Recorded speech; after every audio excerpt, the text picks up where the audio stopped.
Hallelujah, जय मसीह। इस आराधना के दिन में हम आपको यीशु मसीह के महत्वपूर्ण नाम से हम आपको स्वागत करते हैं। उम्मीद रखते हैं कि आप जहाँ कहीं भी है यीशु मसीह के विश्वास में और उनका दिया हुआ उद्धार में आप स्थिर है। हालेलुया। तो चलिए इस दिन के आराधना में परमेश्वर की आवाज़ को हम सुने, उनकी वचन के द्वारा, आराधना के द्वारा, परमेश्वर के पवित्र गीत के द्वारा परमेश्वर हर एक से बात करे। Hallelujah hallelujah. थोड़ा देर आंखें बंद कर कर हम स्तुति करेंगे। Hallelujah hallelujah hallelujah hallelujah. पवित्र परमेश्वर, हम आपका स्तुति करते हैं। यहोवा राफा, हम आपका स्तुति करते हैं। स्वर्ग पे विराजमान परमेश्वर, हम आपका स्तुति करते हैं। आराधना के योग्य परमेश्वर, हम आपका स्तुति करते हैं। आदि और अंत आप ही है, हम आपका स्तुति करते हैं। आपको सब कुछ आप जानते हैं, हम आपको स्तुति करते हैं। मनुष्य के गहरी हृदय के बारे में जानकारी हुए परमेश्वर, हम आपका स्तुति करते हैं, स्तुति करते हैं, स्तुति करते हैं। स्तुति हो, स्तुति हो, स्तुति हो, स्तुति हो, स्तुति हो। हमें बचाने के लिए स्तुति हो, हमें संभालने के लिए स्तुति हो, हमें पहचानने के लिए स्तुति हो, हमें जान रखे हैं परमेश्वर। आपकी स्तुति हो, स्तुति हो, स्तुति हो। Hallelujah hallelujah hallelujah. एकमात्र परमेश्वर, आपकी स्तुति हो।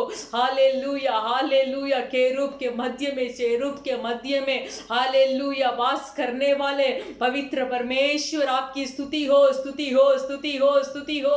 पिता परमेश्वर, आप पवित्र है। यीशु मसीह, आप पवित्र है। पवित्र आत्मा पवित्र है। आपके जैसे एक पवित्र परमेश्वर इस संसार में था नहीं, है नहीं और होगा भी नहीं। आप ही एकमात्र सच्चा खुदावन पवित्र परमेश्वर, हम आपकी स्तुति करते हैं। स्तुति स्तुति स्तुति स्तुति स्तुति हो, स्तुति हो, स्तुति हो।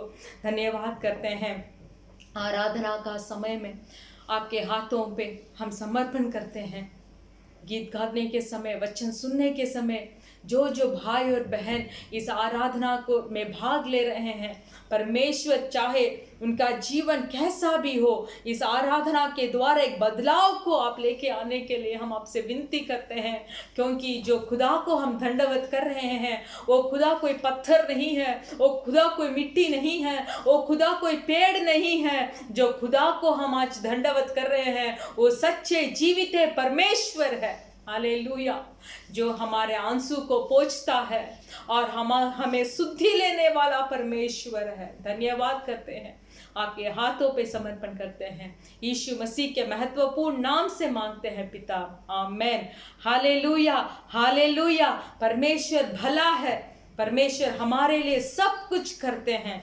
आमेन। हमें शुद्धि लेने वाले परमेश्वर हमारे परमेश्वर है। इसीलिए कोई भी काम के लिए चिंता मत हो जाइए, कोई भी काम के लिए घबराइए मत। कोई इस सारे हालात को चारों ओर जो हो रही है, उस हालात को देखकर डर मत जाइए। सिर्फ एक ही एक वचन पर विश्वास कीजिए कि हमारा जो परमेश्वर है वो हमारे ऊपर ध्यान करने वाला परमेश्वर है, और वो परमेश्वर हमें शुद्धि लेने वाला परमेश्वर है। हमारे बारे में हमसे ही पूछताछ करने वाला परमेश्वर को ही आज के दिन हम दंडवत कर रहे हैं, आज के दिन हम आराधना कर रहे हैं। Hallelujah hallelujah. तो चलिए मेरे साथ मिलकर हम ये जो गाना का पेपर भी हमारा सिस्टर ने आपसे, वो जो अलखोर का जो चर्च है उसमें शेयर किए हैं, तो आप वो गाना को देखकर आप मेरे साथ आप गा सकते हैं। हालेलुया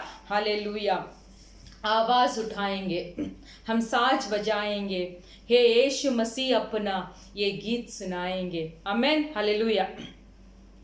आवाज उठाएंगे, हम साज बजाएंगे, यीशु महान अपना ये गीत सुनाएंगे। आवाज उठाएंगे, हम साज बजाएंगे, हे यीशु महान अपना ये गीत सुनाएंगे। संसार की सुंदरता में है रूप तो तेरा ही, इन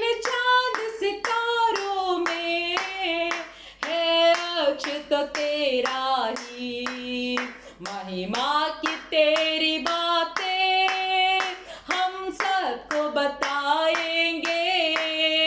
हे यीशु महान अपना ये गीत सुनाएंगे। हे यीशु महान अपना ये गीत सुनाएंगे। दिल तेरा खजाना है इस पाक मोहब्बत का, था पा न सका कोई, सागर है तू उल्फत का। हम तेरी मोहब्बत से दिल अपना सजाएंगे। हे यीशु महान अपना ये गीत सुनाएंगे।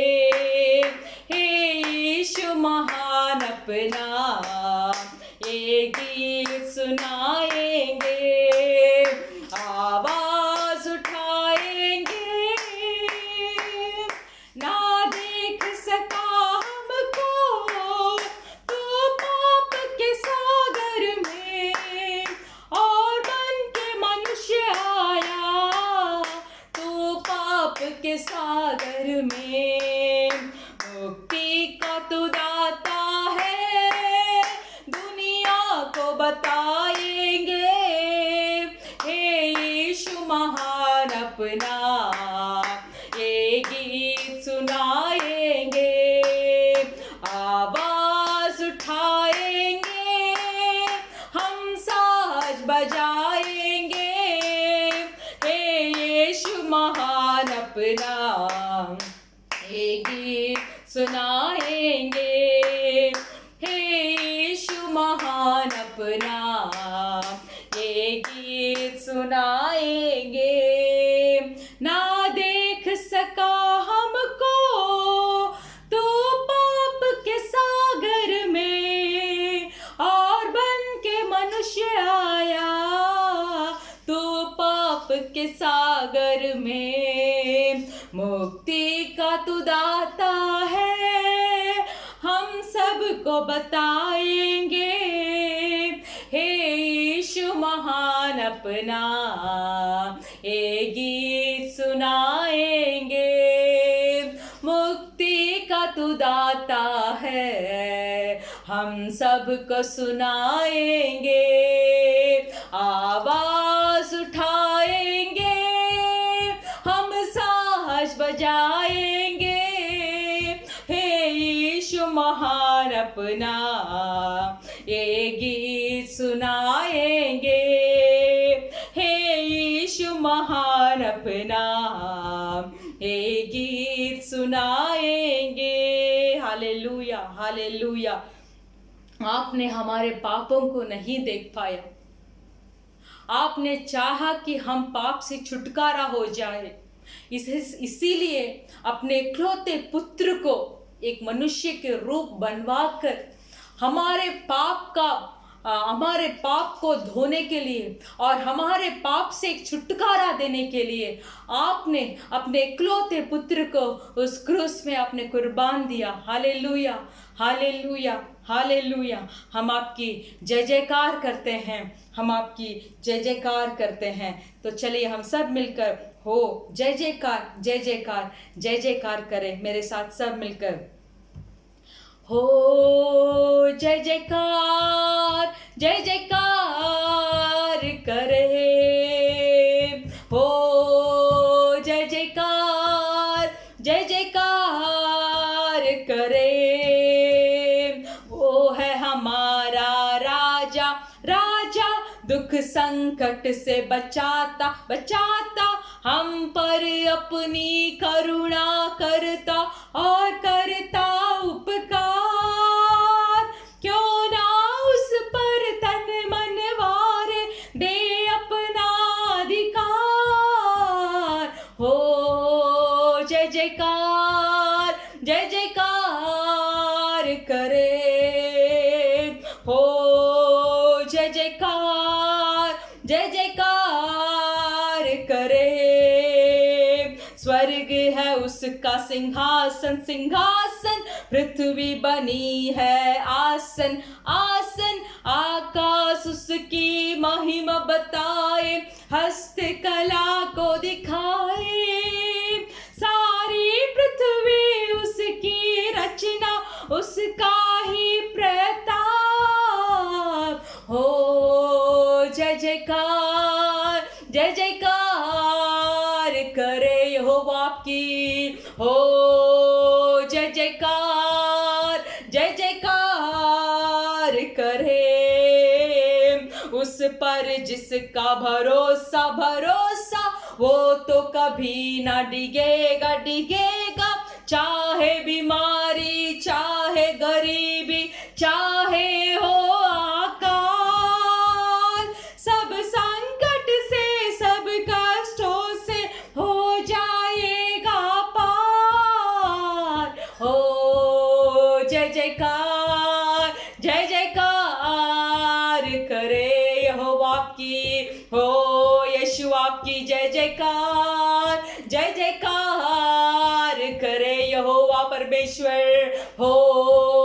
जय जयकार, जय जयकार करे एकमात्र परमेश्वर, परमेश्वर हो। जय जयकार, जय जयकार करे उस पर जिसका भरोसा, फिर से मिलकर गाइए विश्वास के साथ। उस पर जिसका भरोसा, भरोसा वो तो कभी ना डिगेगा, डिगेगा। चाहे बीमारी, चाहे गरीबी, चाहे वो अकाल, सब संकट से, सब कष्टों से हो जाएगा पार हो। जय जयकार, जय जयकार करे हमें संकटों से बचाने वाले का हो। जय जयकार, जय जयकार करे हमें बीमारी से रक्षा देने वाले का हो। जय जयकार यीशुआ, जय जयकार करे जितना भी गरीबी हो फिर भी उसमें से हमें अगुवाई करने वाले परमेश्वर का सब मिलकर बोलिए हो। जय जयकार, जय जयकार करे। We glorify your name O Lord. O जय जयकार, अब आपकी जय जयकार करते हैं। ओ रबा शगादुना माला रबा, एक ही परमेश्वर, एकमात्र परमेश्वर, महिमा से भरा हुआ परमेश्वर, अद्भुत और चमत्कार कामों में भरा हुआ परमेश्वर, एकाएक परमेश्वर, जो परमेश्वर को हम दंडवत कर रहे हैं वो परमेश्वर पवित्र है, पवित्र है, पवित्र है। वो परमेश्वर उधार उधार करने वाला परमेश्वर, और शहादुना माला रबा, पापों से छुटकारा देने वाला एकाएक परमेश्वर। और शगदुना रिका ला रबा शगदुना रबा ला राघदुना माला रबा, और शगदुना माला रबा। जितना भी संकट का समय आए, और रिखला रबा शगदुना, कितना भी संकट का समय आए, हालेलुया, चाहे ये धरती अंधेरा पड़ जाए, और रिखबा शगदुना माला रबा, चाहे इस महामारी से पूरा ये धरती अंधेरा पड़ जाए, और रिखला रबा शगदुना, गरीबी हो, अकाल हो, परेशानी हो, कष्ट हो, दुख हो, क्लेश हो, रबा शगदुना माला रबा। व्याकुल ना होना, व्याकुल ना होना, मेरा मन व्याकुल ना होना, क्योंकि ये सारे परिस्थितियों से हमें बचाने वाला एकाएक परमेश्वर हमारा यीशु मसीह है। और इखाला रबा शगदुना माला, बोलिए मुझे बचाने वाला परमेश्वर, मुझे उस परलोक को लेके जाने तक, अपने विश्वास में, अपने उद्धार में, अपने पवित्रता में मुझे स्थिर रखने वाला परमेश्वर। और इखाबाला रबा शगदुना ला रबा, मुझे स्थिर रखने वाला परमेश्वर। मुंह खोलकर इस आराधना का समय में है, आप बताइए परमेश्वर से, हाँ आप ही एकाएक खुदा है जो मुझे चंगाई देते हैं। और इखला रबा शगदुना माला रबा, मुझे स्थिर करने वाले परमेश्वर। Thank you Lord. Rava शगदुना Mala rava, hallelujah, hallelujah. यीशु, उस यीशु को देखकर आप गा सकते हैं, यीशु तू ही है मेरा मार्ग, तू ही है मेरा सत्य, तू ही है मेरा जीवन, आप ही मार्ग है उस परलोक को जाने के लिए, आपके अलावा वैर और कुछ मार्ग नहीं है। Hallelujah, hallelujah. हमारा परमेश्वर यीशु मसीह के अलावा हमें स्वर्ग तक पहुंचाने वाला मार्ग कोई भी नहीं है। आमेन। तो मेरे साथ मिलकर विश्वास के साथ, यीशु तू है मेरा मार्ग सत्य जीवन, तू है प्रभु देता मुझे आत्मा का बल, यीशु तू है मेरा मार्ग सत्य जीवन, तू है प्रभु देता मुझे आत्मा का बल, तूने जो मुझसे प्रेम किया, प्रेम के बदले जीवन दिया, तूने जो मुझसे प्रेम किया, प्रेम के बदले जीवन दिया, सामर्थ दिया, भरोसा दिया और दी जिंदगी, सामर्थ दिया,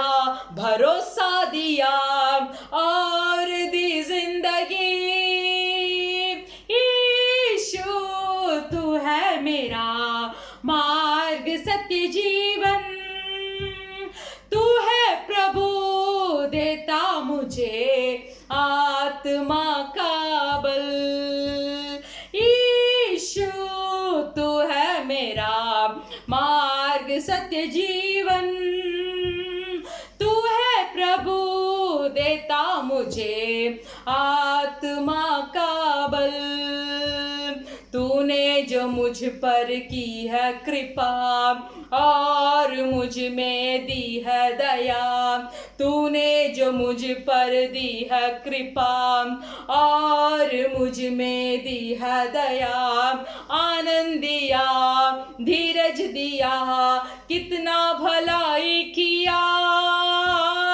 आनंद दिया, धीरज दिया, कितना भलाई किया, यीशु तू है मेरा मार्ग सत्य जीवन, तू है प्रभु देता मुझे आत्मा का बल। Hallelujah, hallelujah, hallelujah, hallelujah.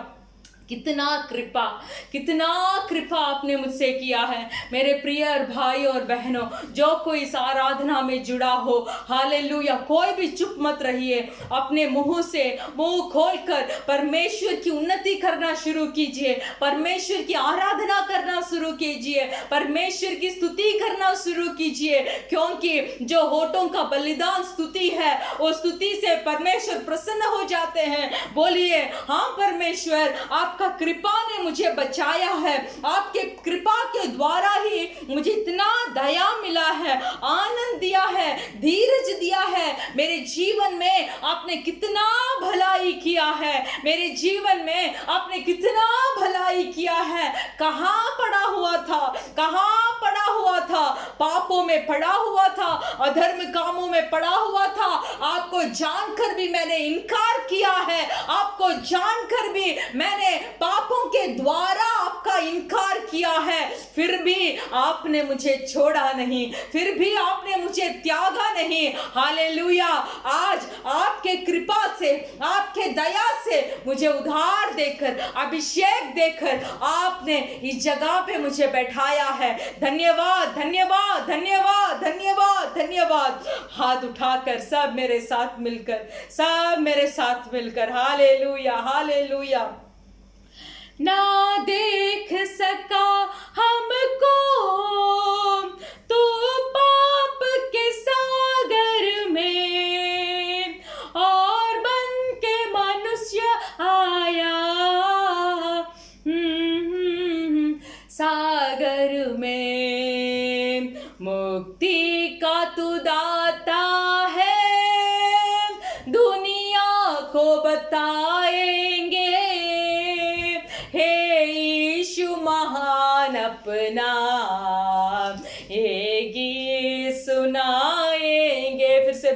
से मेरे साथ मिलकर, जो कोई पापों को छिपाता है वो जरूर छुटकारा नहीं पाता है, और जो कोई उसको परमेश्वर से बता देता है वो उससे मुक्ति भी पाता है और माफी भी पाता है। Hallelujah, hallelujah. मेरे साथ फिर से मिलकर, ना देख सका मुझको तू पाप के सागर में, और बन के मनुष्य आया इस पाप के सागर में। मुक्ति का तू दाता है, मुझे मुक्ति देने वाला, हम सबको बताएंगे। क्या बताएंगे?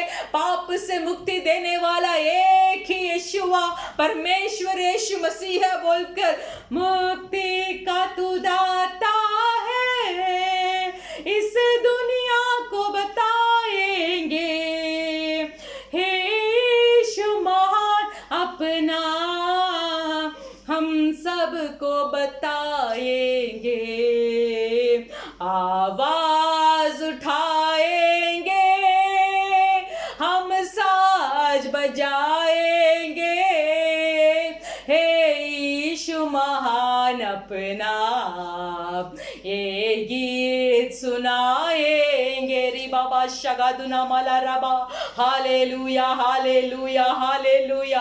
हाँ परमेश्वर, हम ये चुप बैठने का समय नहीं है, ये हमारे लिए आवाज उठाने का समय है, ये हमारे लिए सांझ बजाने का समय है, ये हमारे लिए हमारा आवाज को हालेलुया, हालेलुया ऊंचे करने का समय है। Hallelujah, hallelujah. हमें इस तरीके से तैयार कीजिए ताकि हम आवाज उठाकर बोल सके कि मुक्ति का दाता यीशु मसीह है, पाप में मुक्ति देने वाला यीशु मसीह है, रोग में चंगाई देने वाला यीशु मसीह है। हालेलुया। जीवन को बदलने वाला परमेश्वर, एकाएक परमेश्वर, और वो यीशु मसीह है, वो यीशु मसीह है। ये आवाज हमें उठाना है, ये आवाज हमें उठाना है। आप हमें तैयारी कीजिए इस अंतिम समयों में, इस अंतिम दिनों में। हम कोई चुप ना बैठे, हमारा कलीसिया चुप ना बैठे, हमारे भाई और बहन चुप ना बैठे। ये आवाज उठाने का समय है, ये हमारा खुद का हालत को देखने का समय नहीं है, हमारा हालत को देखकर मुरझाने जाने का समय नहीं है, हमारा खुद का परिस्थितियों को देखकर दुख होने का समय नहीं है। परमेश्वर का हृदय को, दुख को हमारे ऊपर लेने का समय है और आवाज उठाने का समय है कि यीशु मसीह ही महान है, यीशु मसीह ही संसार का खुदा है। और इकाला रबा शगदुना माला रबा। धन्यवाद, धन्यवाद, धन्यवाद। हालेलुया। हमारे कलीसिया के भाई और बहन आवाज उठाना चाहिए परमेश्वर, हम लोग आवाज उठाना चाहिए। इस समय हम चुप बैठेंगे तो परमेश्वर कौन आपके बारे में बता सकता है। परमेश्वर हमें ऐसे सामर्थ से इस आराधना में भर दीजिए, हमें ऐसे सामर्थ से भर दीजिए कि हम आवाज उठाकर परमेश्वर आपके सुसमाचार को बता सके। हम आपके सुसमाचार को बता कर परमेश्वर आवाज उठाने का ताकत और सामर्थ से इस आराधना का समय में आप हमें भर दीजिए, भर दीजिए, भर दीजिए, भर दीजिए लॉर्ड। धन्यवाद, धन्यवाद, धन्यवाद, धन्यवाद। Thank you Lord. हम जल्दी आपके दर्शन करना चाहते हैं।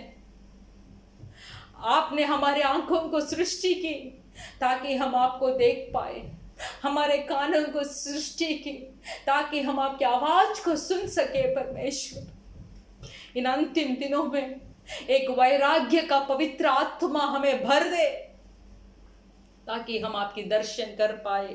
Hallelujah, hallelujah.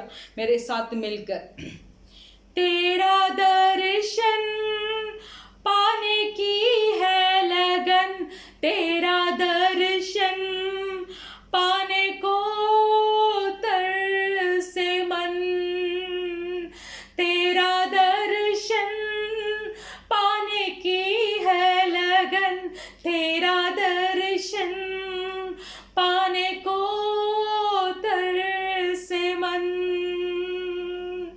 मेरे लिए मेरी सजा सहने वाले ये ना नाथ यीशु प्रियतम मेरे लिए मेरी सजा सहने वाले, हे नाथ यीशु प्रियतम मेरे, तेरा दर्शन पाने की है लगन, तेरा दर्शन पाने को तरसे मन, तेरा दर्शन पाने की है लगन, तेरा दर्शन पाने को तरसे मन। ना बुझेगी ये प्यास तुझे देखे बिना, पूरी होगी ना आस प्रभु मिलन बिना, ना बुझेगी ये प्यास तुझे देखे बिना, पूरी होगी ना आस प्रभु मिलन बिना। दुखों से परे प्रभु तेरे राज्य में, संतों संग राज्य का आ रहा समय, दुखों से परे प्रभु तेरे राज्य में, संतों संग राज्य का आ रहा समय, उसमें हमें भाग लेना है। इसीलिए तेरा दर्शन पाने को है लगन, तेरा दर्शन पाने को तरसे मन। पर परमेश्वर से मुंह खोलकर बोलिए, हृदय का आशा को परमेश्वर के सम्मुख में समर्पण कीजिए। बोलिए, परमेश्वर अगर मुझे इस संसार में सामर्थ्य से आपके काम को मुझे करना है, इस संसार में अगर मुझे सामर्थ्य के साथ मुझे दौड़ना है, इस संसार में अगर मुझे पवित्रताई से मुझे जीना है, दिया हुआ उद्धार को निष्कलंक से हालेलुया आपके सम्मुख में आकर मुझे खड़ा होना है, तो आपका दर्शन को मुझे दीजिए, आपका दर्शन को मुझे दीजिए। एक बार मैं आपको देख लूं, एक बार इन आंखों से मैं आपको देख लूं, हालेलुया, एक बार मैं देख लूं, मेरा जिंदगी बदल जाएगा, मेरा जिंदगी बदल जाएगा परमेश्वर, हालेलुया। आपका देखने का दया और कृपा से मुझे भरिए परमेश्वर। धन्यवाद धन्यवाद धन्यवाद धन्यवाद।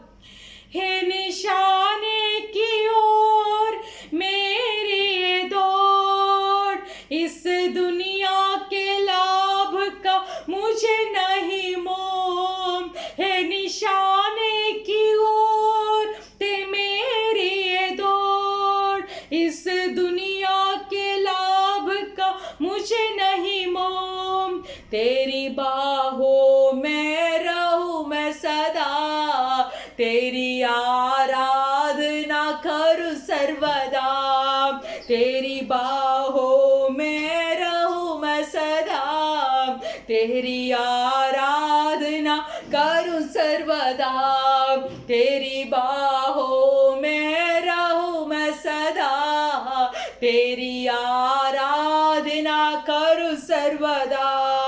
दुखों से परे प्रभु तेरे राज्य में, संतों संग राज्य का रहा समय, दुखों से परे प्रभु तेरे राज्य में, संतों संग राज्य का आ रहा समय। री बाबा शगादुना माला रबा, संतों संग जीने का समय, युगान युग तक परमेश्वर के सम्मुख में जीने का समय। और राबा शगादुना, जो पवित्र स्थान को परमेश्वर ने हमारे लिए तैयारी कर रखा है, वो स्थान में जाकर बैठने का समय बहुत निकट है। Hallelujah hallelujah. इसीलिए परमेश्वर, हम कलीसिया आपसे विनती करते हैं कि इस समय को हमें प्रयोजन करने का बुद्धि से भर दे, इस समय का प्रयोजन करने का समझ से हमें भर दे। हालेलुया। हमारे आंख को हमें प्रयोग करना है, हमारे कान को हमें प्रयोग करना है, हमारे होठों को हमें प्रयोग करना है, आपका आवाज को हमें उठाना है। हे यीशु महान ही प्रभु है बोलकर आवाज का उठाने का सामर्थ्य से इस आराधना में जो कोई भाग ले रहे हैं मेरे भाई और मेरे बहन, कोई इस अंतिम समय में हम लोग मुझे भी मिलकर परमेश्वर कोई भी चुप नहीं रहना है। हमें बर्तन समान हालेलुया आप प्रयोग कीजिए, आप प्रयोग कीजिए। आपके हाथ में हम समर्पण करते हैं। इस आराधना के द्वारा ज़रूर एक ना एक मन के साथ, आत्मा के साथ आपने बात की है। हम विश्वास करते हैं, हम विश्वास करते हैं। अंत तक आप ही हमें संभालिए, यीशु मसीह के नाम से मांगते हैं पिता, आमीन। Hallelujah hallelujah. तो चलिए हम सब भजन संगीता पढ़ेंगे। भजन संगीता 146 हम पढ़ेंगे। उद्धारकर्ता परमेश्वर की स्तुति। या की स्तुति करो हे मेरे मन, यहोवा की स्तुति कर। मैं जवान भर यहोवा की स्तुति करता रहूंगा। जब तक मैं बना रहूंगा तब तक मैं अपने परमेश्वर का भजन गाता रहूंगा। तुम प्रधानों पर भरोसा ना रखना, ना किसी आदमी पर, क्योंकि उसने उद्धार करने की भी शक्ति नहीं। उसका भी प्राण निकलेगा, वह भी मिट्टी में मिल जाएगा। उसी दिन उसकी सब कल्पनाएं नष्ट हो जाएगी। क्या ही धन्य है वह जिसका सहायक याकूब का परमेश्वर है और जिसका भरोसा अपने परमेश्वर यहोवा पर है। वह आकाश और पृथ्वी और समुंदर और उनमें जो कुछ है सबका करता है, और वह अपना वचन सदा के लिए पूरा करता रहेगा। वह पिसे हुए का न्याय चुकाता है और भूखों को रोटी देता है। यहोवा बंदियों को छुड़ाता है। यहोवा अंधों को आंखें देता है। यहोवा झुके हुओं का सीधा खड़ा करता है। यहोवा धर्मियों से प्रेम रखता है। यहोवा परदेशियों की रक्षा करता है और अनाथों और विधवा को तो संभालता है, परंतु दुष्टों के मार्ग को टेढ़ा मेढ़ा करता है। हे सियोन, यहोवा सदा के लिए तेरा परमेश्वर पीढ़ी पीढ़ी राज्य करता रहेगा। यह की स्तुति करो। Hallelujah hallelujah. 9वां वचन देखिए, यहोवा परदेशियों का रक्षा करता है। Hallelujah hallelujah. हम इस जगत में परदेसी है। हमारा खुद का देश परलोक है, जहां हम युगान युग के लिए हम वास करते हैं। जैसे हमने गाया था, दुखों से परे प्रभु तेरे राज्य में संतों संग जीने का एक समय आ रहा है। तब हम उस परलोक के लिए हम परदेसी नहीं ठहरेंगे। हम इस पृथ्वी के लिए परदेसी है, फिर भी परदेसियों का शुद्धि लेने वाला परमेश्वर हमारा परमेश्वर है। Hallelujah hallelujah. तो चलिए सब आंखें बंद कर हम प्रार्थना करेंगे इस अच्छे भजन संगीता के लिए, जहां बोला गया है कि यहोवा की स्तुति करो, वही हमारा रक्षा करता है। Hallelujah hallelujah. हम सब देशों के लिए प्रार्थना करेंगे। धन्यवाद धन्यवाद धन्यवाद धन्यवाद इस अच्छे भजन संगीता के लिए। धन्यवाद परमेश्वर, आप हमारे रक्षा करने वाले, आप हमारे शुद्धि लेने वाले। हालेलुया। हमारा भरोसा सिर्फ आपके ऊपर है। हालेलुया। जो आकाश और पृथ्वी और समुद्र को हालेलुया और उनमें जो कुछ है सबका करता है। हालेलुया। हम उनके ऊपर भरोसा रखें, उस परमेश्वर के ऊपर। इस अंतिम समयों में, इस कठिन समयों में हमारा भरोसा को हम रखे हैं। Hallelujah hallelujah hallelujah. परमेश्वर इस प्रार्थना के समय में हम सब कलीसिया भाई बहन मिलकर परमेश्वर हाथ उठाकर हम इस पृथ्वी के स्थिति के लिए हम प्रार्थना करते हैं। परमेश्वर इस महामारी के लिए प्रार्थना करते हैं, विशेष कर हमारा इंडिया देश के लिए हम प्रार्थना करते हैं। Hallelujah hallelujah. परमेश्वर का क्रोध कम होने के लिए हम प्रार्थना करते हैं। हम सारे मनुष्य को पापों के लिए हम क्षमा मांगते हैं परमेश्वर, और आपके द्वार में आकर खड़े होकर हम विनती करते हैं परमेश्वर। हम विनती करते हैं कि इस महामारी से हमारा देश को छुटकारा दे दीजिए। आपके सिद्ध के अनुसार हम प्रार्थना करने के लिए मदद कीजिए परमेश्वर। दया दीजिए, कृपा दिखाइए। हालेलुया। कितने मनुष्य हैं जो आपके नाम के बिना मर जा रहे हैं परमेश्वर। परमेश्वर थोड़ा करुणा दिखाइए, थोड़ा कृपा दिखाइए, थोड़ा दया दिखाइए हमारे देशों के ऊपर परमेश्वर। Hallelujah hallelujah. मदद के लिए हम भीख मांगते हैं आपसे परमेश्वर। धन्यवाद करते हैं, आप जरूर हमारा मदद करेंगे। ज़रूर हमारा मदद करेंगे। जो वचन आज हम सुनने जा रहे हैं वो वचन के द्वारा बहुत सारे भाई और बहनों के साथ आप बात कीजिए और उनके जीवन में एक बदलाव को लेके आइए। आपके नाम से, यीशु मसीह के महत्वपूर्ण नाम से मांगते हैं खुदा, आमीन, हालेलुया, हालेलुया। मेरे प्रिय भाइयों और बहनों, हमारा कलीसिया का सूचना ये है कि हमारा कलीसिया का आराधना हर शुक्रवार के दिन शाम को 4 बजे से 6 बजे तक होता है। तो सुबह से आप सब तैयारियां खत्म कर दीजिए और प्रार्थना के साथ आकर आप वचन को सुनिए। परमेश्वर आपको आशीष करेंगे। आप आपके दोस्तों को भी आपके साथ लेकर बैठवा कर आप इस वचन को उन्हें भी सुना सकते हैं। हालेलुया, परमेश्वर आपको आशीष करेंगे। आमीन।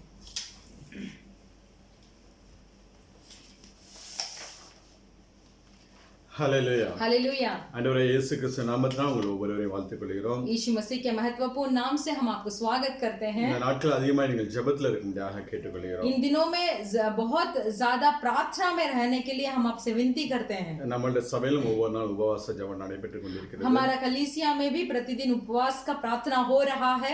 சபையாக சேர்ந்து தேசங்களுக்காக ஜனங்களுக்காக ஜெபித்துக் கொண்டிருக்கிறோம். हम सब कलीसिया मिलकर हम देशों के लिए और सब कलीसिया के लिए हम प्रार्थना कर रहे हैं। நீங்களும் முடிந்த பிள்ளைகள் இந்த நாட்கள்ல கொஞ்சம் வேலை கம்மியா இருக்கும், ஒருவேளை உணவை ஒதுக்கி உபவாசத்தோட தேவ சமூகத்தில் ஜெபிக்கும்படியாக கேட்டுக்கொள்கிறோம். हम भी आपसे बताना चाहते हैं कि आपको अभी जो काम का जो समय है वो कम होगा, इसीलिए एक समय का खाना को छोड़कर आप उपवास रहकर आप प्रार्थना करने के लिए हम विनती करते हैं। என்னது இந்த இது ஆண்டவருடைய வருகைக்குரிய காலமாய் காணப்படுகிறது। क्योंकि ये जो काल है, जो समय है, वो परमेश्वर का आगमन का समय है। இதுவரை ஒரு வருஷமாக கொள்ளை நோய் நடமாடி கொண்டிருந்துச்சு. देखिए गए साल में कुछ महामारी इस देशों में थे। நேற்றைய தினத்துல அஸ்ஸாம்ல வந்து ஒரு நிலநடுக்கம் உண்டாயிருக்கு. कल के दिन देखिए असम में एक बहुत बड़ा भूकंप हुआ है। வரக்கூடிய 7ஆம் தேதியிலிருந்து आने वाले 7 तारीख से தமிழ்நாடு, கேரளா, ஆந்திரா அந்த பகுதியில் பயங்கரமான மழை இருக்கு என்று சொல்லியிருக்கிறார். बोल रहे हैं कि तमिलनाडु, केरला और आंध्रा में बहुत बारिश होने वाली है। ஒவ்வொரு சம்பவங்கள் நாம் கேள்விப்படும்போது जब एक संभव के बारे में हम सुन रहे हैं, ஆண்டவரே இயேசு கிறிஸ்து மிக சீக்கிரமாக வரப்போகிறார் என்று சொல்லி நம்மை எச்சரித்துக் கொண்டிருக்கிறது. तो हमें ये चेतावनी देती है कि परमेश्वर यीशु मसीह जल्दी ही आने वाले हैं। இந்த நாட்கள் நாம் உணர்வுள்ள பிள்ளைகளாக இருந்து इसलिए इन दिनों में कुछ समझ के मनुष्य बनकर ஆண்டவரே இயேசு கிறிஸ்து வருகைக்கு காத்திருப்போம் என்றால், परमेश्वर यीशु मसीह का आगमन को अगर हम इंतजार से देखेंगे तो அவர் வரும்போது அவரோடு நம்மளையும் கூட்டி கொண்டு போவார். तो जब यीशु मसीह आएंगे तो उनके साथ हमें भी लेके जाएंगे। ஜெபத்துல காத்திருங்கள். इसलिए प्रार्थना में इंतजार कीजिए। வேத வசனத்தை தியானம் பண்ணுங்கள். परमेश्वर के पवित्र वचन को ध्यान कीजिए। உலக காரியங்கள் எல்லாம் விட்டுட்டு தேவனுக்கு என்று வாழ ஆரம்பிங்க. सांसारिक कामों को छोड़ दीजिए और परमेश्वर के लिए जीना शुरू हो जाइए। கர்த்தர் உங்களை ஆசீர்வதிப்பாராக. परमेश्वर आपको आशीष करेंगे। இந்த நாள்ல வேத வார்த்தைக்கு நேரா நாம் கடந்து செல்லலாம். आज भी हम पवित्र बाइबल के ओर ध्यान करेंगे। நம்ம மத்தியில் இருக்கிற சகோதரி சித்ரா வேத வார்த்தை கொடுத்து நடத்துவார்கள். हमारे मध्य में जो हमारे चित्रा सिस्टर है वो परमेश्वर का वचन हमें देकर हमें अगुवाई करेंगे। கர்த்தர் உங்களை ஆசீர்வதிப்பார். परमेश्वर आपको आशीष करेंगे। Hallelujah, hallelujah. கர்த்தருடைய பரிசுத்த நாமத்திற்கு மகிமை உண்டாவதாக. परमेश्वर के पवित्र नाम की महिमा हो। கர்த்தராகிய இயேசு கிறிஸ்துவின் நாமத்தினாலே உங்கள் அனைவரையும் நாங்கள் வாழ்த்திக் கொள்கிறோம். परमेश्वर यीशु मसीह के नाम से हर एक को हम स्वागत करते हैं। கர்த்தர் உங்கள் ஒவ்வொருவரையும் ஆசீர்வதிக்கட்டும். परमेश्वर आप हर एक को आशीष करें। இந்த நாட்களிலே ஆண்டவராகிய இயேசு கிறிஸ்துவின் வருகைக்கு நேராய் முழு உலகமும் ஆயத்தமாகிக் கொண்டிருக்கிறது.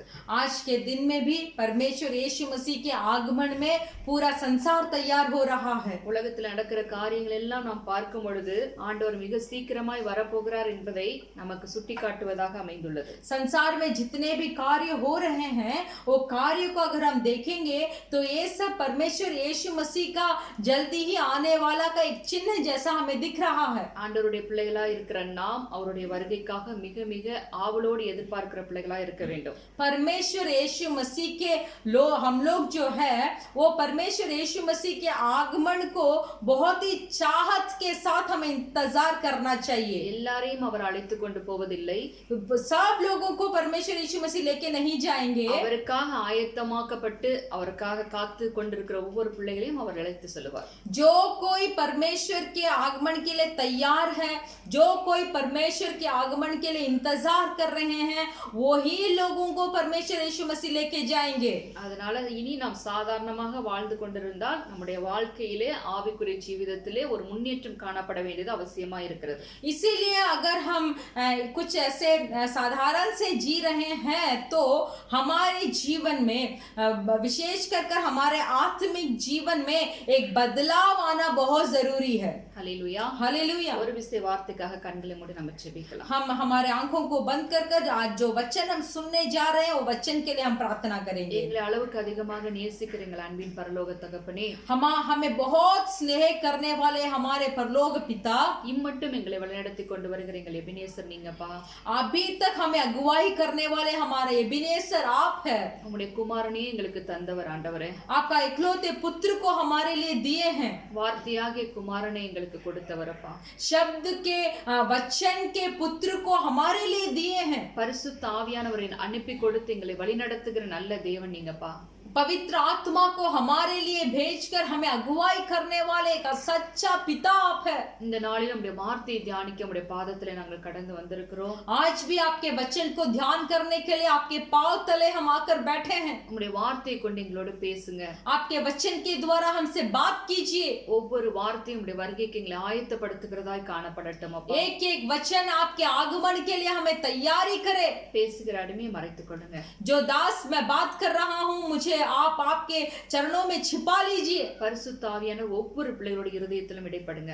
पवित्र आत्मा जो कोई इस वचन को सुन रहा है उनके हृदय में आप बात करें। இயேசுவின் நாமத்தில் கேட்கிறோம் நல்ல தகப்பனே. यीशु मसीह के नाम से मांगते हैं अच्छा पिता। இந்த நாளிலும் நாம் தியானிக்கும்படியாய் கூட வேதத்தை நாம் எடுத்துக்கொள்ளலாம். आज भी हमारे पवित्र बाइबल में हम ध्यान करने वाला एक वचन को हम निकालेंगे। 1 கொரிந்தியர் पहला कोरिन्थुस का पुस्तक 1வது அதிகாரம் 9வது வசனத்தை நாம் எடுத்துக்கொள்ளலாம். उसका पहला अध्याय का 9वां वचन को हम देखेंगे। வாசிக்கலாம். परमेश्वर सच्चा है जिसने तुमको अपने पुत्र हमारे प्रभु यीशु मसीह की संगति में बुलाया है। ஹல்லேலூயா. हालेलुया। தம்முடைய குமாரனும் अपना पुत्र நம்முடைய கர்த்தருமாய் இருக்கிற இயேசு கிறிஸ்துவோட ஐக்கியமாய் இருப்பதற்கு और हमारे प्रभु यीशु मसीह की संगति में रहने के लिए உங்களை அழைத்த தேவன் உண்மை உள்ளவர். जो आपको बुलाया है वो परमेश्वर और सच्चा है। இந்த நாளில் நாம் தியானிக்க போகிற ஒரு காரியம் தேவன் உண்மை உள்ளவர் என்பதை தியானிக்க போகிறோம். आज हम किसके बारे में ध्यान करने वाले हैं देखेंगे तो परमेश्वर सच्चा है, इसके बारे में हम ध्यान करेंगे।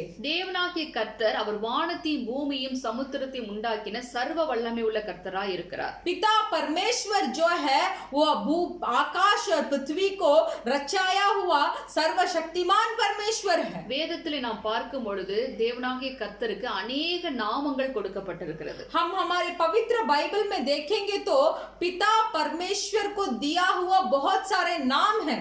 ஒவ்வொரு நாமங்களுமே அவருடைய கிரியைகளை வெளிப்படுத்துவதாக அமைந்திருக்கிறது.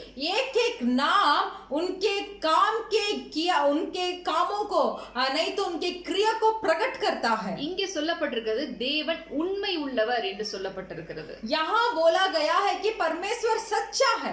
தேவன் தேவன் தானே, அவர் என்ன உண்மை உள்ளவர் என்று சொல்ல வேண்டுமா? परमेश्वर तो परमेश्वर है, क्या हम उनको सच्चा परमेश्वर बोलकर बोलना चाहिए? ஆமென். आमेन। அவர் உண்மை உள்ளவர் என்று இங்கு குறிப்பிடப்பட்டிருக்கிறது. यहाँ लिखाया गया है कि परमेश्वर सच्चा है। இன்னும் வேதத்திலே நீங்க பார்த்தீர்கள் என்றால் और हमारा पवित्र बाइबल में आप देख सकते हैं தேவனாகிய கர்த்தருக்கு अनेक நாமங்கள் கொடுக்கப்பட்டிருக்கிறது. पिता परमेश्वर को बहुत सारे नाम दिया गया है। அவர் ராஜாதி ராஜா, वो राजादी राजा है, அவர் கர்த்தாதி கர்த்தா, वो प्रभुओं का प्रभु है, ஒருவராய் சாவாமை உள்ளவர், वो कभी मरता नहीं, ஒளியில் வாசம் பண்ணுகிறவர், वो ज्योति में जीने वाला, ஒருவரும் சேரக்கூடாத அந்த மகிமையிலே வாசம் பண்ணி கொண்டிருக்கிறது. कोई भी प्रवेश ना कर सके ऐसे एक महिमा में वास करने वाले, மனுஷரில் ஒருவரும் காணக்கூடாதவராய் இருக்கிறவர் என்று कोई मनुष्य उनको देख नहीं सकता वो स्थिति पे वास करने वाले बोलकर अनेक நாமங்கள் அவருக்கு கொடுக்கப்பட்டிருக்கிறது. ऐसे बहुत सारे नाम उनको दिया गया है। அவருடைய குணாதிசயங்களை வெளிப்படுத்தும் வண்ணமாகவே வேதத்தில் அவருடைய நாமங்கள் பதிவு செய்யப்பட்டிருக்கிறது. परमेश्वर का गुण को प्रकट करने वाले बहुत सारे वचन भी हमारे पवित्र बाइबल में दिया गया है. ஹல்லேலூயா. हालेलुया. தேவன் உண்மை உள்ளவராய் இருக்கிறார் என்று இங்கு பவுல் குறிப்பிடுகிறார். यहाँ पौलुस बोले हैं कि पहला कोरिन्थियोस में परमेश्वर सच्चा है. இந்த எபிரேயர் 3வது அதிகாரத்துல 2வது வசனத்தை நீங்க எடுத்து வாசிச்சு பாத்தீங்கன்னா, और भी इब्रानियों का पुस्तक का 3வது அதிகாரம் 2வது வசனத்துல तीसरा अध्याय का दूसरा वचन आप पढ़ेंगे तो वह अपने नियुक्त करने वाले के लिए विश्वास योग्य था, जैसा मूसा भी परमेश्वर के सारे घर में था. ஹல்லேலூயா. हालेलुया. அந்த கிறிஸ்துவும் தம்மை ஏற்படுத்தினவருக்கு உண்மை உள்ளவராய் இருக்கிறார். क्योंकि यीशु मूसा से इतना बढ़कर महिमा के योग्य समझा गया, जितना कि घर का बनाने वाले घर से बढ़कर आदर रखता है. இங்கு சொல்லப்பட்டிருக்கு கிறிஸ்துவும் தம்மை ஏற்படுத்தினவருக்கு உண்மை உள்ளவராய் இருக்கிறார் என்று சொல்லப்பட்டிருக்கிறது. यहाँ बोला गया है कि यीशु मसीह भी जो उन्हें सृष्टि किया था उनके लिए वो सच्चा थे, विश्वास योग्य थे. தேவன் எப்படி உண்மை உள்ளவராய் இருக்கிறாரோ அதே போல கர்த்தராகிய கிறிஸ்து இயேசுவும் உண்மை உள்ளவராய் இருக்கிறார் என்று குறிப்பிடப்பட்டிருக்கிறது. यहाँ बोला गया है कि पिता परमेश्वर जितना सच्चा थे उतना ही सच्चा परमेश्वर यीशु मसीह भी थे. தேவனும் உண்மை உள்ளவர், குமாரனும் உண்மை உள்ளவர் என்றால் அவர் படைத்த படைப்புகளாகிய நாமும் உண்மை உள்ளவர்களாய் இருக்க வேண்டும் என்பது தேவன் எதிர்பார்க்கிற காரியமாய் இருக்கிறது. तो यहाँ परमेश्वर क्या चाहते हैं? परमेश्वर भी सच्चा है, यीशु मसीह भी सच्चा है, पिता और पुत्र दोनों सच्चा है. इनके द्वारा सृष्टि किया हम भी सच्चाई से रहने के लिए ही पिता चाहते हैं. நீங்க ஏசாயா 64வது அதிகாரத்துல 8வது வசனத்தை நீங்க எடுத்து வாசிச்சு பாத்தீங்கன்னா, और भी एसाया का 64 अध्याय का 8वां वचन को अगर आप पढ़ेंगे तो வாசிக்கலாம். 64:8 64 और उसका 8वां वचन को हम पढ़ेंगे. तो भी हे यहोवा तू हमारा पिता है, देख हम तो मिट्टी है और तू हमारा कुम्हार है, हम सब के सब तेरे हाथों के काम हैं. நாம் அனைவரும் அவருடைய கரத்தின் கிரியைகளாய் இருக்கிறோம் என்று அங்க சொல்லப்பட்டிருக்கிறது. यहाँ एसाया में बोला गया है कि हम सब के सब उनके हाथों के काम हैं. அவர் நாம் களிமண் என்று தேவன் நம்மை நினைவு கூறுகிறாராம். परमेश्वर हमें हम मिट्टी है बोलकर हमें स्मरण करते हैं. ஹல்லேலூயா. हालेलुया. நம்மை மண்ணிலிருந்து உண்டாக்கினாலும் அவருடைய ஜீவனை நமக்குள் ஊதி அவரை போலவே நம்மை படைத்து வைத்திருக்கிறார் என்று இங்கு ஏசாயா குறிப்பிடுகிறார். यहाँ एसाया क्या बोलते हैं कि परमेश्वर ने हमें मिट्टी में तो बनाया है, फिर भी अपना जीवन को हमारे अंदर देखकर हमें अपने हाथों से हमें रचाया है बोलकर यहाँ बोला गया है. ஆதியாகம புத்தகத்துல நம்ம வாசிச்சோம் என்றால் और भी उत्पत्ति का पुस्तक में हम पढ़ेंगे तो தேவன் அவருடைய சாயலிலும் அவருடைய ரூபத்திலுமே நம்மை எப்படி இருக்கிறாரோ அதே போல நம்மை சிருஷ்டித்திருக்கிறார் என்று குறிப்பிடுகிறார். तो उत्पत्ति के पुस्तक में बताया गया है कि जैसे परमेश्वर है उन्हीं के रूप के तरह हमें भी सृष्टि किए हैं. ஹல்லேலூயா. हालेलुया. அதே போலதான் தேவன் உண்மை உள்ளவராய் இருக்கிறது போல அவர் படைத்த படைப்பாகிய நாமும் உண்மை உள்ளவர்களாய் இருக்க வேண்டும் என்று தேவன் குறிப்பிடுகிறார். तो इसी तरीका से परमेश्वर का हाथों का सृष्टि किए हुए हम, जैसे परमेश्वर सच्चा है वैसे हमें भी एक सच्चाई के साथ जीने के लिए परमेश्वर चाहते हैं. ஆனா வேதத்துல நீங்க சங்கீத புஸ்தகம் 12வது சங்கீதத்தை நீங்க எடுத்து வாசிச்சு பாத்தீங்கன்னா முதல் 2 வசனத்துல और भी अब हमारे बाइबल में भजन संगीता का 17 अध्याय का पहले 2 वचन को अगर आप पढ़कर देखेंगे, हे यहोवा परमेश्वर सच्चाई के वचन सुन, मेरी पुकार की ओर ध्यान दे, मेरी प्रार्थना की ओर जो निष्कपट मुंह से निकलती है कान लगा, मेरे मुकदमे का निर्णय तेरे सम्मुख हो, तेरी आंखें न्याय पर लगी रहे.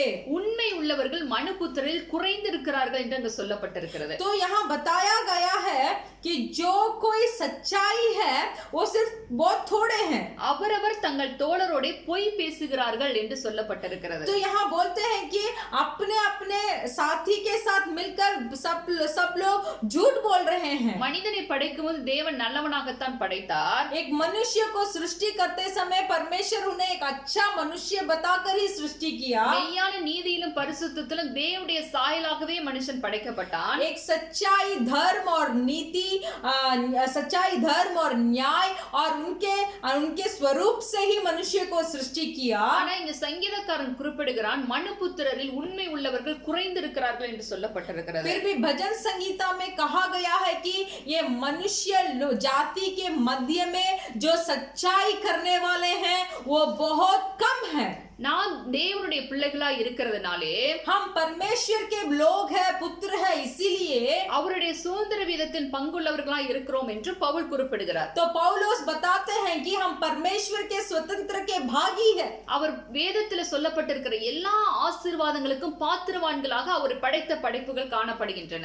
देखिए परमेश्वर का सृष्टि किया, हम परमेश्वर के साथ सब चीज का सहभागी है। விசேஷமாக மனிதன் எல்லாவற்றையும் அனுபவிப்பதற்கு தேவன் அவனுக்கு எல்லா அதிகாரத்தையும் கொடுத்துதான் அவனை படைத்தார். विशेष कर मनुष्य को देखिए, मनुष्य परमेश्वर का सृष्टि किया, हर चीज के ऊपर उसका अधिकार है। इसी तरीके से परमेश्वर मनुष्य को रचाया। அவன் ஆசீர்வாதமா இருக்க வேண்டும் என்பதுதான் தேவனுடைய சித்தம். परमेश्वर का इच्छा है कि ये है कि मनुष्य आशीर्वाद से रहे। அவன் தேவனுடைய பிரசன்னத்துக்குள் எப்போதுமே இருக்க வேண்டும் என்பதுதான் தேவனுடைய விருப்பம். परमेश्वर का इच्छा ये भी है कि हर समय एक मनुष्य परमेश्वर की उपस्थिति में ही रहे। ஆனால் என்னைக்கு அவன் பாவம் செய்து தேவனை விட்டு தூரம் போனானோ அன்றிலிருந்து எல்லாவற்றையும் இழந்து போனவனாய் காணப்படுகிறான். फिर भी देखिए, जब मनुष्य पाप कर परमेश्वर की उपस्थिति से, परमेश्वर की प्रसन्नता से दूर हट जाता है तो सब आशीर्वादों को मनुष्य खोल जाता है। மூன்றாவது அதிகாரத்தை நம்ம எடுத்துக்கொண்டோம் என்றால், उत्पत्ति का पुस्तक को 3रा अध्याय को अगर आप लेंगे, அங்கே நாம் முதலாவது அங்கு பாவம் எப்படி உட்பிரவேசிக்கிறது என்பதை நாம் பார்க்க முடியும். तो हम यहाँ देख सकते हैं कि एक मनुष्य के अंदर पाप कैसे प्रवेश करता है। அதுவரைக்கும் நீங்க பார்த்தீர்கள் என்றால் தேவன் மனுஷனோடு முகமுகமாய் பேசுகிறவராய் காணப்பட்டார். तो पाप प्रवेश करने के पहले आप देखते हैं परमेश्वर मनुष्य के साथ आमने सामने बात करते हैं। பகலில் குளிர்ச்சியான வெளியில் தோட்டத்தில் உலாவுகிற தேவனுடைய சத்தத்தை மனுஷன் கேட்டான் என்று அங்க வேதம் சொல்லுகிறது. संध्या के समय में, एक ठंडी हवा के समय में मनुष्यों के साथ परमेश्वर बात करते हैं, मनुष्यों के साथ परमेश्वर वास करते हैं बोलकर वचन को आप उत्पत्ति 2रा अध्याय में देख सकते हैं। மனுஷனும் எல்லா விதத்திலும் தேவனுடைய காரியத்தில் அவன் அப்படியாய் தேவனுடைய காரியத்தை போல அவனுடைய குணாதிசயங்களும் காணப்பட்டது அதுவரை. तो देखिए, जब तक परमेश्वर मनुष्य से मुंह मिलवाकर आमने सामने बात करते थे, तब परमेश्वर का सब गुण इस मनुष्य के अंदर में भी भरा हुआ था। என்றைக்கு பிசாசானவன் கடந்து வந்து அவர்களை வஞ்சிக்க ஆரம்பித்து அவன் வந்து அவர்களுக்குள் புகுந்து தேவனுடைய காரியத்தை மாறுதலாய் அவர்களுக்குள் சொல்ல நடந்தானோ, देखिए, जब एक सांप पाप के रूप से मनुष्य के अंदर प्रवेश कर उन्हें धोखा देकर परमेश्वर का कहा हुआ सब बात झूठा है ऐसे बोलने लगा, அங்க ஸ்திரியானவள் பொய் சொல்ல ஆரம்பிக்கிறாள். तब सांप धोखा देने के बाद यहाँ जो स्त्री थी वो झूठ बोलने लगी, பொய் சொல்ல ஆரம்பிக்கிறாள், झूठ बोलने लगी। அங்க பாருங்க, அங்க வந்து பிசாசான உள்ளே புகுந்த போது அங்க வந்து காரியங்கள் அப்படியே மாறுதலாய் முடிகிறதை நம்ம பார்க்கிறோம். तो हम यहाँ देख सकते हैं, जब शैतान वो उनके अंदर चला गया था, धोखा देने लगा, तो सब कार्य बदलने लगा। हम इसके बारे में हम देख सकते हैं। தேவன் சொல்லியிருந்தா தோட்டத்தில் உள்ள எல்லா கனிகளையும் நீங்க புசிக்கலாம், ஆனா நடுவே இருக்கிற அந்த ஜீவ விருட்சத்தின் கனியை மட்டும், நன்மை தீமை அறியத்தக்க கனியை மட்டும் நீங்க தொட புசிக்க கூடாது என்று சொல்லி இருந்தார். परमेश्वर ने उन्हें आज्ञा दी थी कि आप इस बगीचा में जितने भी फल है उसको खा सकते हैं, फिर भी जो बगीचा के मध्य में जो एक फल का पेड़ है, जो अच्छा और बुरा को बताने वाला है या अच्छा और गलत को समझाने वाला पेड़ है, वो फल को मत खाइए ऐसे बोले थे। அதுதான் அவங்க பண்ண பெரிய பாவமாக இங்க காணப்படும். பிசாசானவன் வந்து வஞ்சித்து அதை கனியை அவர் பறித்து சாப்பிடும்படியாக கூட செய்ய வைக்கிறார். तो यहाँ देखिए, जब शैतान आकर उस स्त्री को धोखा देकर वो जो फल को वो खा ली थी, एक बड़ा पाप हो गया था वहां। அதை புசித்த மாத்திரத்திலே அவர்களுடைய காரியங்கள் எல்லாம் மாறி பொய் சொல்ல ஆரம்பிக்கிறார்கள். तो जब वो दोनों फल खाए, तुरंत उनके अंदर का कार्य बदल गया और वो झूठ बोलने लगे। ஹல்லேலூயா. हालेलुया। தேவன் படைத்த படைப்பிலிருந்து அவர் எந்த நோக்கத்திற்காக படைத்தார் அந்த நோக்கத்தை விட்டு அவர்கள் தவறி போகிறவர்களாய் காணப்படுகிறார்கள். जो मकसद के लिए इन दो मनुष्यों को परमेश्वर ने सृष्टि किया था, वो मकसद से ये मनुष्य भटक गए थे। இந்த நாளிலும் கூட இந்த வார்த்தை கேட்டுக்கொண்டிருக்கிற எனக்கு அன்பான சகோதர சகோதரிகளே, इस दिन में भी ये वचन को सुनने वाले मेरे प्रिय भाई और बहनों, தேவன் எப்படி இருக்கிறாரோ அதே போலதான் மனிதனை படைத்தார். परमेश्वर जैसे थे वैसे ही मनुष्यों को भी सृष्टि किया। அவர் எப்படிப்பட்ட குணாதிசயங்களை உடையவராய் இருக்கிறாரோ அதே குணாதிசயங்களை உடையவனாய் இருக்க வேண்டும் என்பதுதான் தேவனுடைய நோக்கமாக இருந்தது. और परमेश्वर का ये भी मकसद था कि जैसे परमेश्वर का गुण था वही गुण में मनुष्य भी भरे रहे। அதை மீறுகிற மாத்திரத்துல जो कोई इसको पार करता है, தேவனுடைய திட்டத்தை விட்டே மனிதன் அந்த வெளியே போகிறவனாய் காணப்படுகிறான். तो परमेश्वर का मकसद से ही मनुष्य बाहर चला जाता है। ஹல்லேலூயா. हालेलुया। மனுஷன் இழந்து போன அந்த தேவனுடைய மகிமை மீண்டும் கொடுக்கும்படியாகத்தான் நம்முடைய ஆண்டவராகிய கிறிஸ்து இந்த பூமியிலே கடந்து வந்தார். तो जो महिमा परमेश्वर के द्वारा मनुष्य को दिया गया, वो मनुष्य ये पाप के द्वारा खो दिया, तो वही महिमा को फिर से हमें देने के लिए परमेश्वर का इकलौता पुत्र को परमेश्वर ने इस पृथ्वी पर भेजा। அதனால்தான் நம்ம எபிரேயர் 3வது அதிகாரத்துல 2வது வசனத்துல வாசிச்சோம், கிறிஸ்து தம்மை ஏற்படுத்தினவருக்கு உண்மை உள்ளவராய் இருந்தார் என்று வாசித்தோம். इसीलिए इब्रानियों का पुस्तक 2 अध्याय में हमने पढ़ा कि यीशु मसीह अपने सृष्टिकर्ता परमेश्वर के लिए सब समय में सच्चाई थे। உண்மை உள்ளவராய் இயேசு கிறிஸ்து இந்த பூமியிலே கடந்து வந்து தேவனுடைய சித்தத்தை எல்லாம் செய்து முடித்தார். एक सच्चाई के तरह सच्चाई से यीशु मसीह ने परमेश्वर का दिया हुआ सब आज्ञाएं अपने परमेश्वर के सिद्ध के द्वारा इस पृथ्वी पर पूरा किया। அவருடைய இரத்தத்தினாலே கழுவப்பட்ட நாம் உண்மை உள்ளவர்களாய் இருந்தோம் என்றால் தேவனிடத்திலிருந்து பல ஆசீர்வாதங்களை பெற்றுக்கொள்ள நம்மாலே முடியும். तो देखिए, परमेश्वर यीशु मसीह के लहू के द्वारा धोए गए हम भी अगर परमेश्वर के लिए हम सच्चाई से रहेंगे तो बहुत सारे आशीर्वाद को पाएंगे। வேதத்துல நாம் ஒரு சில பிள்ளைகளை நாம் பார்க்கும் பொழுது அவர்கள் தேவனுக்கு முன்பாக உண்மை உள்ளவர்களாக காணப்பட்டார்கள் என்று நாம் பார்க்க முடிகிறது. पवित्र बाइबल में हम देखेंगे कि कोई मनुष्य परमेश्वर के लिए जो सच्चाई से थे उनको हम देख सकते हैं। பழைய ஏற்பாட்டிலே நாம் எடுத்துக்கொண்டோம் என்றால் இயேசு கிறிஸ்துவுடைய நிழலாட்டமாய் காணப்படுகிற அந்த காரியத்திலே நாம் மோசே எடுத்து பார்க்கும்போது पुराना नियम में हम परमेश्वर के जैसे परमेश्वर के छाया में छाया के तरह एक मनुष्य को देख सकते हैं, तो वो मूसा होगा। மோசேயை பார்க்கலாம். என்னாகும் 12வது அதிகாரத்துல हम पढ़ सकते हैं गिनती का पुस्तक उसका 12वां अध्याय 7வது वசனத்தை வாசிச்சோம் என்றால் उसका 7वां वचन को अगर हम पढ़ेंगे, வாசிக்கலாம். परंतु मेरा दास मूसा ऐसा नहीं है, वह तो मेरे सब घरानों में विश्वास योग्य है। हालेलुया. हालेलुया। அவன் உண்மை உள்ளவனாய் இருந்தான் என்று வாசிக்கிறோம். हम यहाँ पढ़े कि मूसा विश्वास योग्य है। हालेलुया. हालेलुया। தேவனே அவனை குறித்து சாட்சி கொடுக்கிறார், மோசேயின் வீட்டில் எங்கு உண்மை உள்ளவனாய் இருந்தான் என்று. परमेश्वर खुद ही मूसा के बारे में गवाही देते हैं कि मूसा मेरे घर में एक सच्चा व्यक्ति था। தேவன் ஒரு மனிதனை குறித்து சாட்சி கொடுப்பார் என்றால் அந்த மனிதன் எப்படிப்பட்டவனாய் இருக்க வேண்டும் என்று நான் இந்த நாளில் நாம் தியானிக்க போகிறோம். परमेश्वर एक मनुष्य के बारे में गवाही देना है तो वो मनुष्य कैसे जीना चाहिए, कैसे रहना चाहिए बोलकर इस दिन में हम देखेंगे। இங்க தேவன் உண்மை உள்ளவராய் இருக்கிறது போல இங்க மோசே என்பவன் அவன் உண்மை உள்ளவனாய் இருக்கிறான் என்று தேவனே சாட்சி கொடுக்கிறார். यहाँ परमेश्वर जैसे सच्चा है वैसे ही मूसा भी सच्चा है बोलकर मूसा के बारे में परमेश्वर गवाही देते हैं। தேவனுடைய குணாதிசயங்களில் ஒன்றாகிய இந்த உண்மை உள்ளவன் என்கிற காரியத்திலே மோசே காணப்படுகிறான். परमेश्वर का गुण जो सच्चाई है वही गुण में यहाँ मूसा भी दिखाई देते हैं। இங்க ஒரு சம்பவம் நடக்கிறது. यहाँ एक संभव होता है। இங்க என்னவென்று பார்த்தோம் என்றால் हम यहाँ क्या है बोलकर देखेंगे तो ஆரோனும் மிரியமும் மோசேக்கு விரோதமாக இங்க எழும்புகிறார்கள். यहाँ हारून और मिरियाम जो थी वो मूसा के विरुद्ध बात करने लगी. அங்க சொல்றாங்க இரண்டாவது வசனத்துல यहाँ बोला गया है दूसरा वचन में கர்த்தர் மோசேயை கொண்டு மாத்திரம் தான் பேசினாரோ எங்களை கொண்டு பேசினதில்லையோ என்றார்கள். तो देखिए यहाँ मरियम और हारून ऐसे बात करने लगे, क्या मूसा को लेकर ही परमेश्वर बात करेंगे, क्या हम दोनों को लेकर बात नहीं करेंगे क्या, ऐसे बोलने लगे. இப்படி அவங்க சொன்னதை கர்த்தர் கேட்டார் என்று அங்க சொல்லப்பட்டிருக்கிறது. तो ये दोनों इस तरीका से जो बात किए वो बात को परमेश्वर ने सुना बोलकर यहाँ लिखा गया है. மோசேயை குறித்து ஒருத்தன் விரோதமா எழும்பும்போது தேவன் அங்கு கோபப்படுகிறார் என்று இங்க तो சொல்லப்பட்டிருக்கிறது. यहाँ ये भी बोला गया है कि मूसा के विरुद्ध जो उठे थे उनके विरुद्ध परमेश्वर क्रोध किया.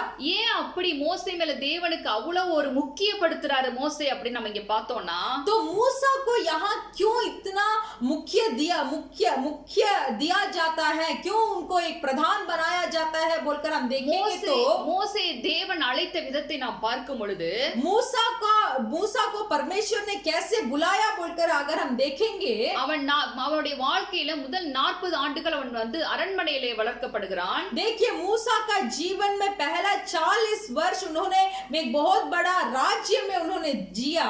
அடுத்த 40 ஆண்டுகள் நீங்க பார்த்தீங்கன்னா வனாந்தரத்திலே அவன் காணப்படுகிறான். और 40 वर्ष को देखेंगे तो जंगल में जिया. 80வது வயதிலே தேவன் அவனை தன்னுடைய ஊழியத்திற்கு என்று அழைக்கிறார். तो उनका 80 वर्ष में परमेश्वर अपने सेवकाई के लिए मूसा को बुलाते हैं. பாவத்தின் அடிமைத்தனத்தில் இருக்கிற தம்முடைய ஜனங்களை மீட்டெடுக்கும்படியான கூட ஒரு மீட்பராய் அவனை தேவன் அழைக்கிறார்.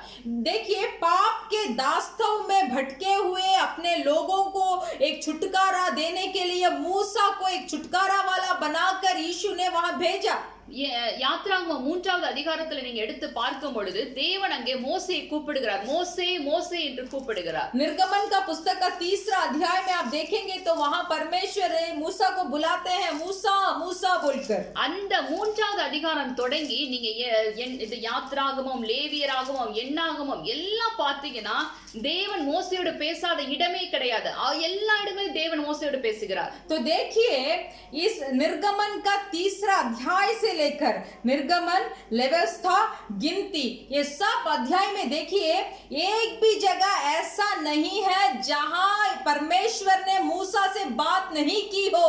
எல்லா இடங்களிலும் தேவன் மோசே கிட்ட தான் பேசுறார். மோசே இத செய், மோசே இப்படி பண்ணு, மோசே இத செய், ஜனங்கள்ட்ட போய் இத சொல்லு, நீ ஆசரிப்பு கூட பண்ணனா நீ மலைக்கு ஏறி வா அப்படின்னு சொல்லிட்டு अनेक காரியங்களை தேவன் மோசே கிட்ட பேசுகிறார். तो देखिए बहुत सारे काम के बारे में परमेश्वर ने मूसा से बात किया कि मूसा इसको कर, ये काम को यहाँ कर, ये समय को ऐसा, ये समय में इस तरीके के काम कर, परमेश्वर का तंबू बनाने के लिए तो इस सब ऐसे सब कर बोलकर एक एक पल एक एक जगह में हर एक जगह में परमेश्वर मूसा से बात करने लगे. இந்த எண்ணாகமம் 12வது அதிகாரத்துல நீங்க 8வது வசனத்தை வாசிச்சு பாத்தீங்கன்னா, अगर ये गिनती का पुस्तक का 12वां अध्याय का 8वां वचन अगर आप पढ़कर देखेंगे तो उससे मैं गुप्त रीति से नहीं परंतु आमने सामने और प्रत्यक्ष होकर बातें करता हूँ और वह यहोवा का स्वरूप निहारने पाता है.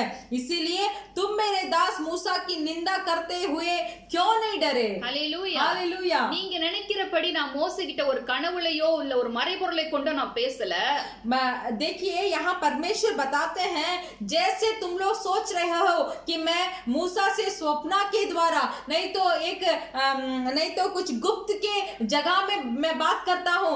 नहीं, मैं मूसा से आमने सामने बात करता हूँ. முகமுகமாய் நான் உன்னோடு பேசுகிறவர் என்று சொல்லுகிறார். तो परमेश्वर बताते हैं कि मैं मूसा से आमने सामने बात करता हूँ. அவன் என்னுடைய சாயலை காண்கிறவன் என்று சொல்லுகிறார். तो यहाँ यहोवा ये भी बताते हैं कि मूसा यहोवा का स्वरूप निहारना पाता है. இப்படி இருக்க ऐसे है நீங்கள் என் தாசனாகிய மோசேக்கு விரோதமாய் பேச துணிகிறது என்ன என்று கர்த்தர் கேட்கிறார். इसीलिए यहोवा परमेश्वर यहाँ पूछते हैं तुम मेरे दास मूसा का निंदा करता हुआ क्यों नहीं डरे. கர்த்தருடைய கோபம் அவர்கள் மேல் மூண்டதாம்.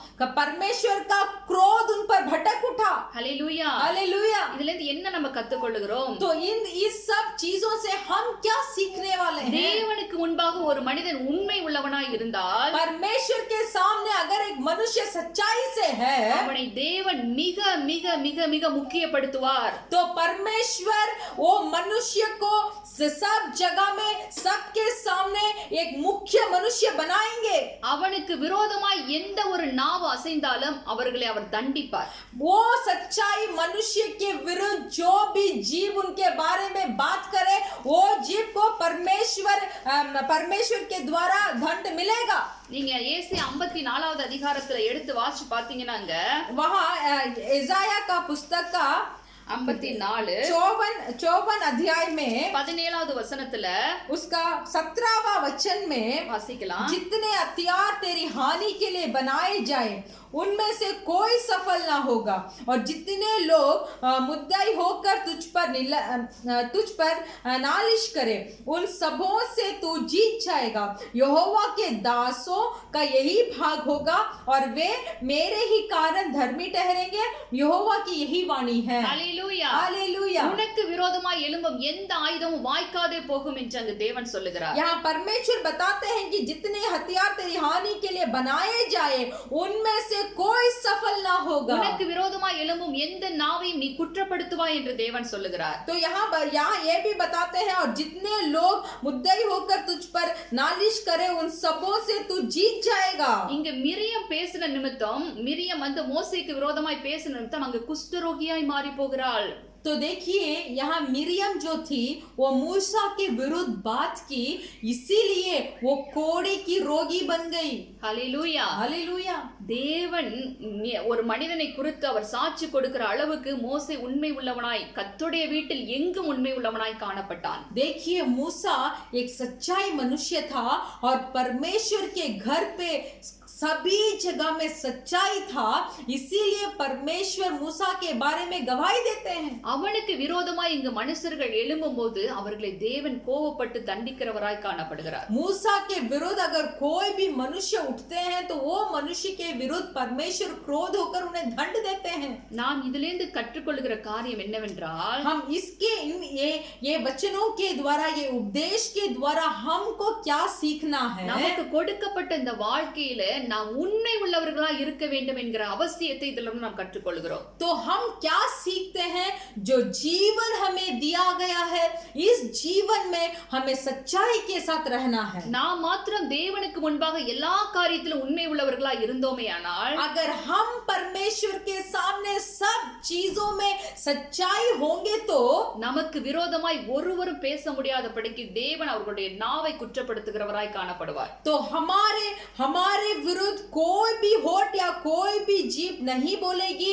जो बोलेगी उसके विरुद्ध परमेश्वर उन्हें गुनहगार ठहराएंगे. ஹல்லேலூயா. हालेलुया. நீங்க கர்த்தருக்கு முன்பாக உண்மை உள்ளவரா இருக்கீங்களா? क्या परमेश्वर के सामने ईमानदार है? உங்களுடைய ஆவிக்குரிய ஜீவிதம் எப்படியாக இருந்து கொண்டிருக்கிறது? आपके आत्मिक जीवन अभी कैसा है? உங்களுடைய ஜெப வாழ்க்கையில உண்மையா இருக்கீங்களா? क्या आपके प्रार्थना के जीवन में आप ईमानदारी है? தேவனுடைய வார்த்தைகளை தியானித்து அதன்படி வாழ்வதற்கு உங்களை கீழ்ப்படிய ஒப்பு கொடுக்கறதுல உண்மையா இருக்கீங்களா? क्या परमेश्वर के वचन को पढ़कर वो वचन के लिए अपने आप को समर्पण कर परमेश्वर के सामने वफादार है क्या? இந்த மோசே ஜனங்களுக்காக திறப்பிலே நின்ற ஒரு மனுஷன். ये मूसा को देखिए, वो सब मनुष्य के लिए परमेश्वर के द्वार में खड़ा हुआ एक व्यक्ति थे. நீங்க தேவனுக்கு முன்பாக அழிந்து போகிற ஆத்துமாக்களுக்காக திறப்பிலே நிற்கிற ஒரு மனுஷனா இருக்கீங்களா? क्या नष्ट हो रहे आत्माओं के लिए परमेश्वर के और अपना हाथ उठाए हुए प्रार्थना करने वाले व्यक्ति आप है क्या? இப்ப பாத்தீங்கன்னா அந்த வட மாநிலங்களில, அதாவது அந்த மத்திய பிரதேசம், உத்தரப்பிரதேசம், குஜராத், டெல்லி இதெல்லாம் பாத்தீங்கன்னா கொள்ளை நோயினால ஜனங்கள் ஒவ்வொரு நாளும் கொத்து கொத்தா மரிச்சிட்டு இருக்காங்க. आप देख सकते हैं हमारा जो नॉर्थ इंडिया है, वो जो मध्य प्रदेश है, उत्तर प्रदेश है, गुजरात है और दिल्ली है, इन देशों में इस महामारी के वजह से भीड़ बनकर मनुष्य मर रहे हैं.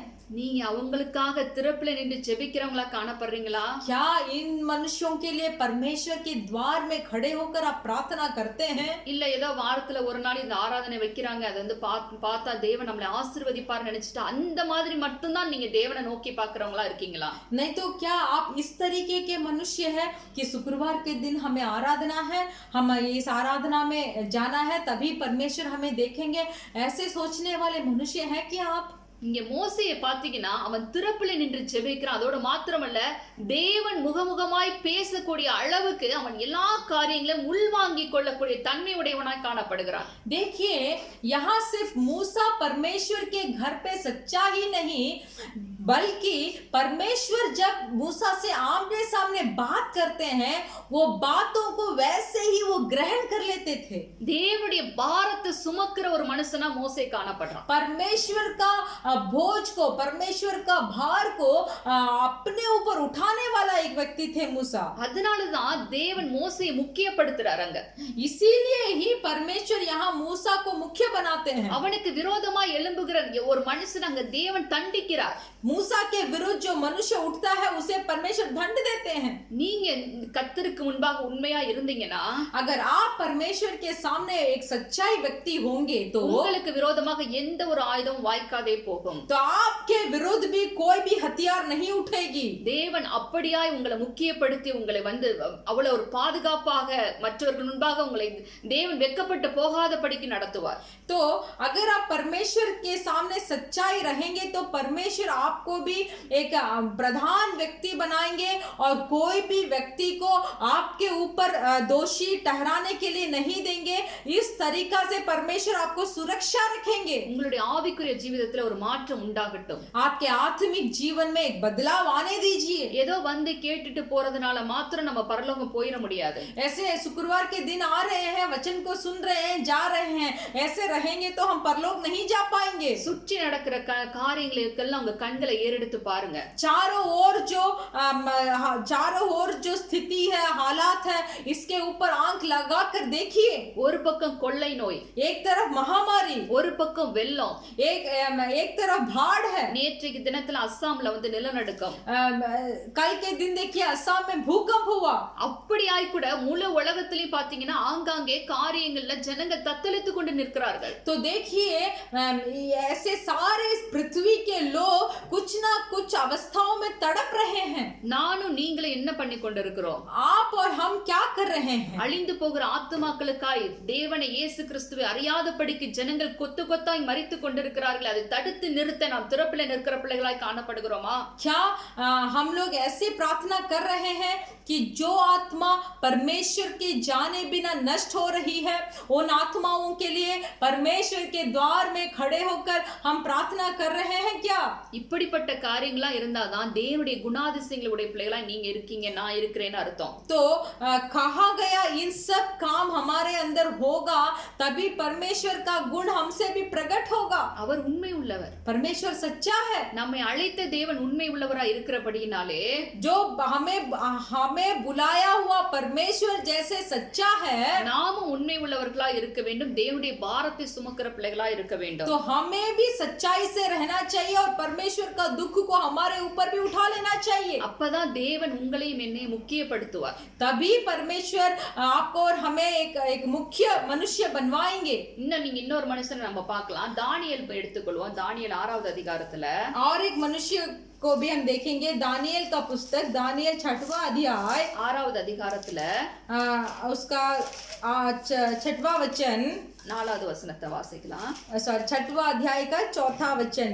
तब अध्यक्ष और अधिपति राज्यकारी के विषय में दानियेल के विरुद्ध दोष ढूंढने लगे, परंतु वह विश्वास योग्य था और उसके काम में कोई भूल या दोष ना निकला और वह ऐसा कोई अपराध या दोष ना पा सके.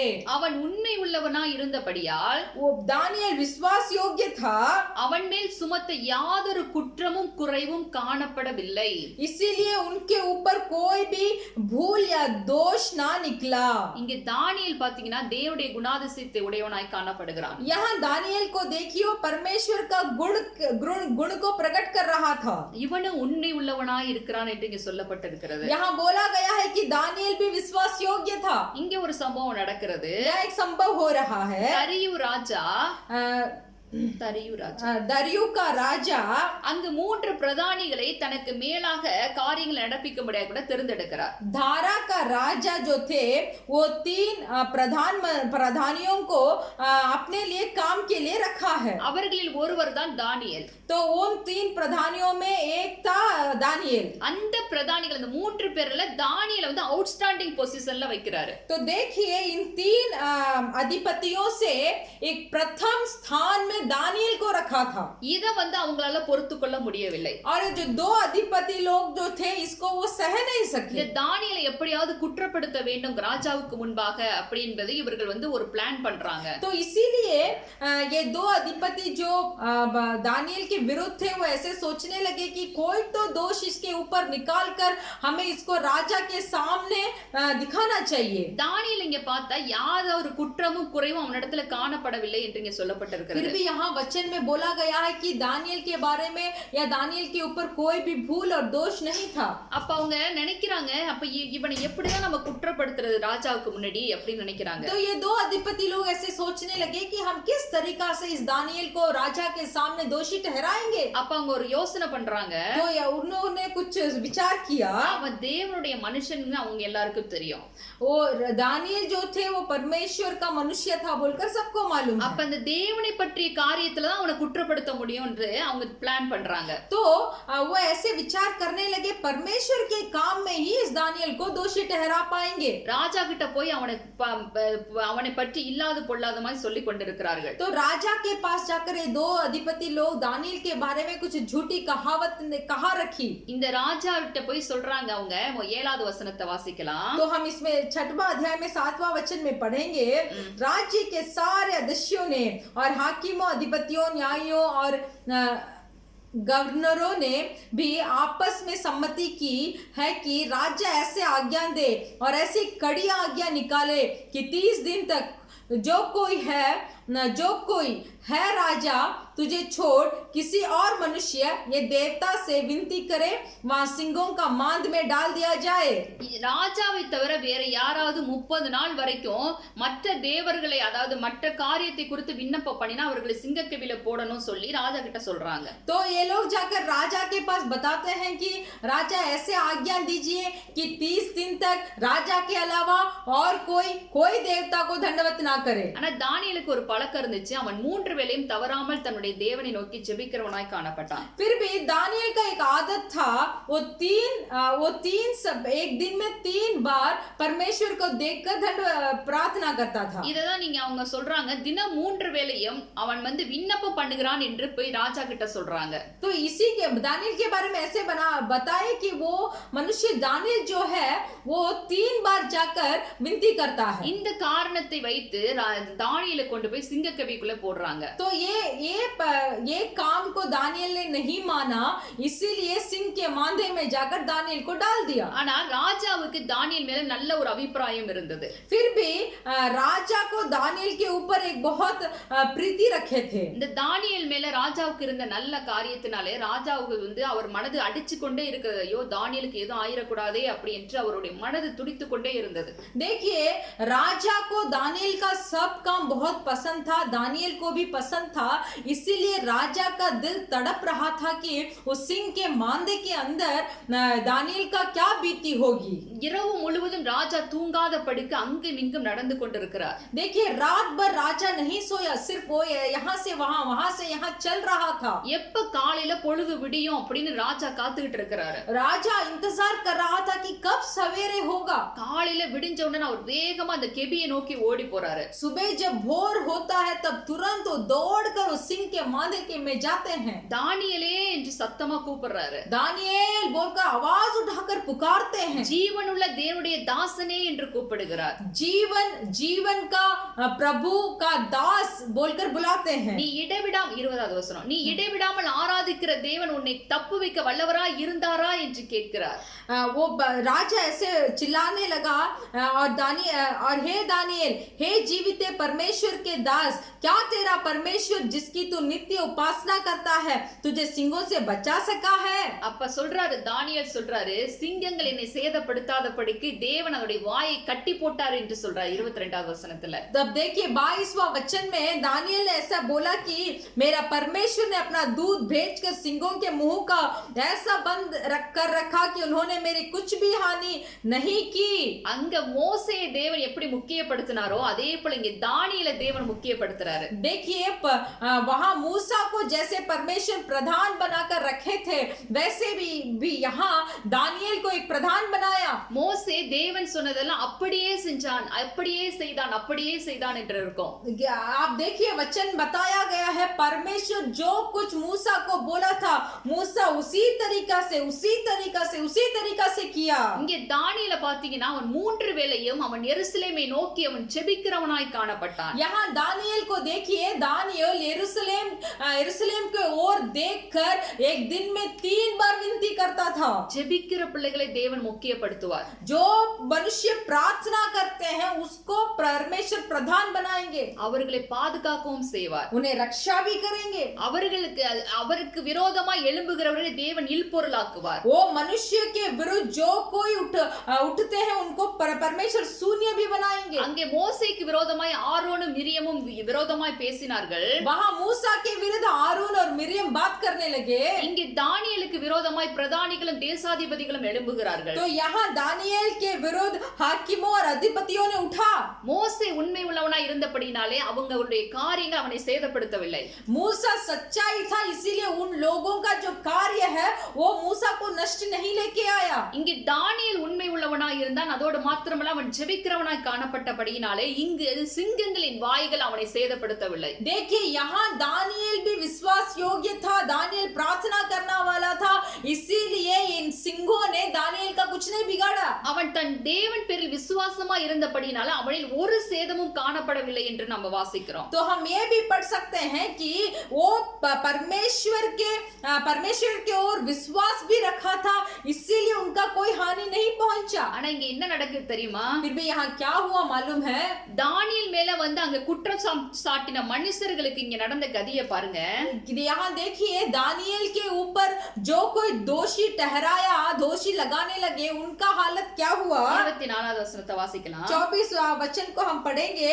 तब राजा ने आज्ञा दी कि जिन पुरुषों ने दानियल की चुगली खाई थी वे अपने अपने बाल बच्चों और स्त्रियों समेत लाकर सिंहों के गड्ढे में डाल दिया जाए और वे गड्ढे की पेंदी तक भी ना पहुंचे कि सिंहों ने उन पर झपटकर सब हड्डियां समेत उनको चबा डाले। இந்த பிரதானிகளும் தேசாதிபதிகளும் தானியேலுக்கு விரோதமாய் குற்றம் சாட்டினபடியினாலே देखिए हाकिमों लोग और अधिपतियों लोग दानियल के विरुद्ध दोषी ठहराया। இங்கே தானியேல் உண்மை உள்ளவன் என்று நிரூபிக்கப்பட்ட பிறகு यहाँ जब ये जाना गया कि दानियल विश्वास योग्य है, ராஜா அப்படியே அந்த அவர்களை தூக்கி அந்த கேபிக்குள்ள போட சொல்றாரு. तो देखिए जो कोई दानियल के ऊपर दोषी ठहरा उन्हें लेकर वो सिंह का मांदे के अंदर डाल दिया जाता है। அவங்கள மாத்திரம் இல்ல அவங்களுடைய குமாரரையும் அவருடைய மனைவிகளையும் சேர்த்து போட சொல்றாரு. जो लोग दोषी ठहराए थे वो लोग नहीं बल्कि उनके परिवार बच्चे सब लोगों को। அங்க சிங்கங்கள் என்ன பண்ணுது? அவர்கள் எல்லாரையும் பீறி போட்டு எலும்புகளை எல்லாம் நொறுக்கி போட்டது என்று வாசிக்கிறோம். तो हम यहाँ क्या पढ़ सकते हैं?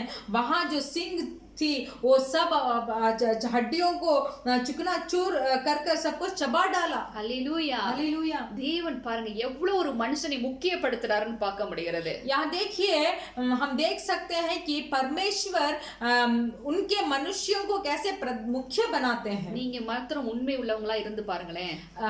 आप सच्चाई से या वफादार ईमानदारी से रहकर देखिए ना। கொடுக்கப்பட்ட வேலையில आपका जो दिया हुआ काम, உங்களுக்கு கொடுக்கப்பட்ட குடும்பத்துல, आपको दिया हुआ परिवार, உங்களுக்கு கொடுக்கப்பட்ட சபையில, जो कलीसिया आपको दिया गया है, உங்களுக்கு கொடுக்கப்பட்ட சமுதாயத்துல,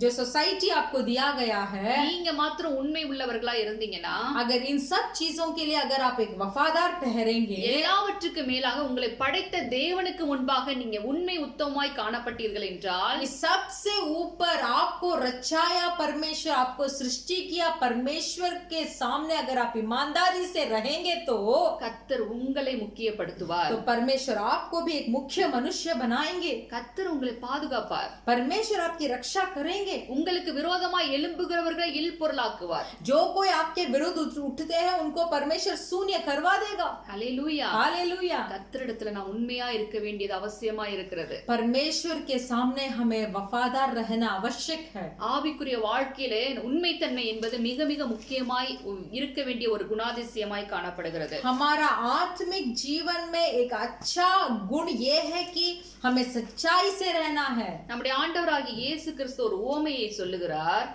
यहाँ परमेश्वर यीशु मसीह एक उपमा को बताते हैं। மத்தேயு 25வது அதிகாரத்தை நாம் எடுத்துக்கொள்ளலாம். मत्ती सुसमाचार का पुस्तक का 25वां अध्याय को हम लेंगे।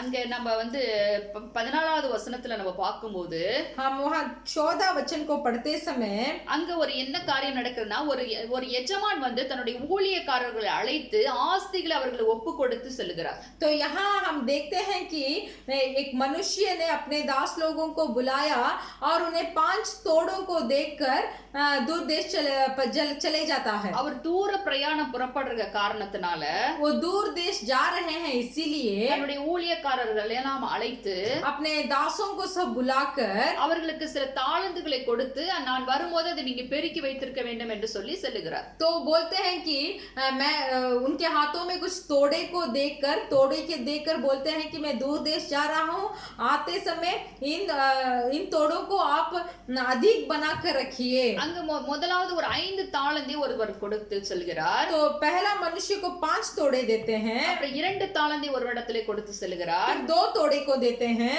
ஒரு தாளந்தை ஒரு இடத்திலே கொடுத்து செல்கிறார். और एक तोड़े को एक दास के हाथ में देते हैं। 5 தாளந்தை வாங்கினவன் அதை வியாபாரம் பண்ணி அதை வேற 5 தாளந்தாய் பெருக்கி வைத்திருந்தான். जिसके पास 5 तोड़ा था वो कुछ व्यापार सब कर और 5 तोड़े को कमाया था।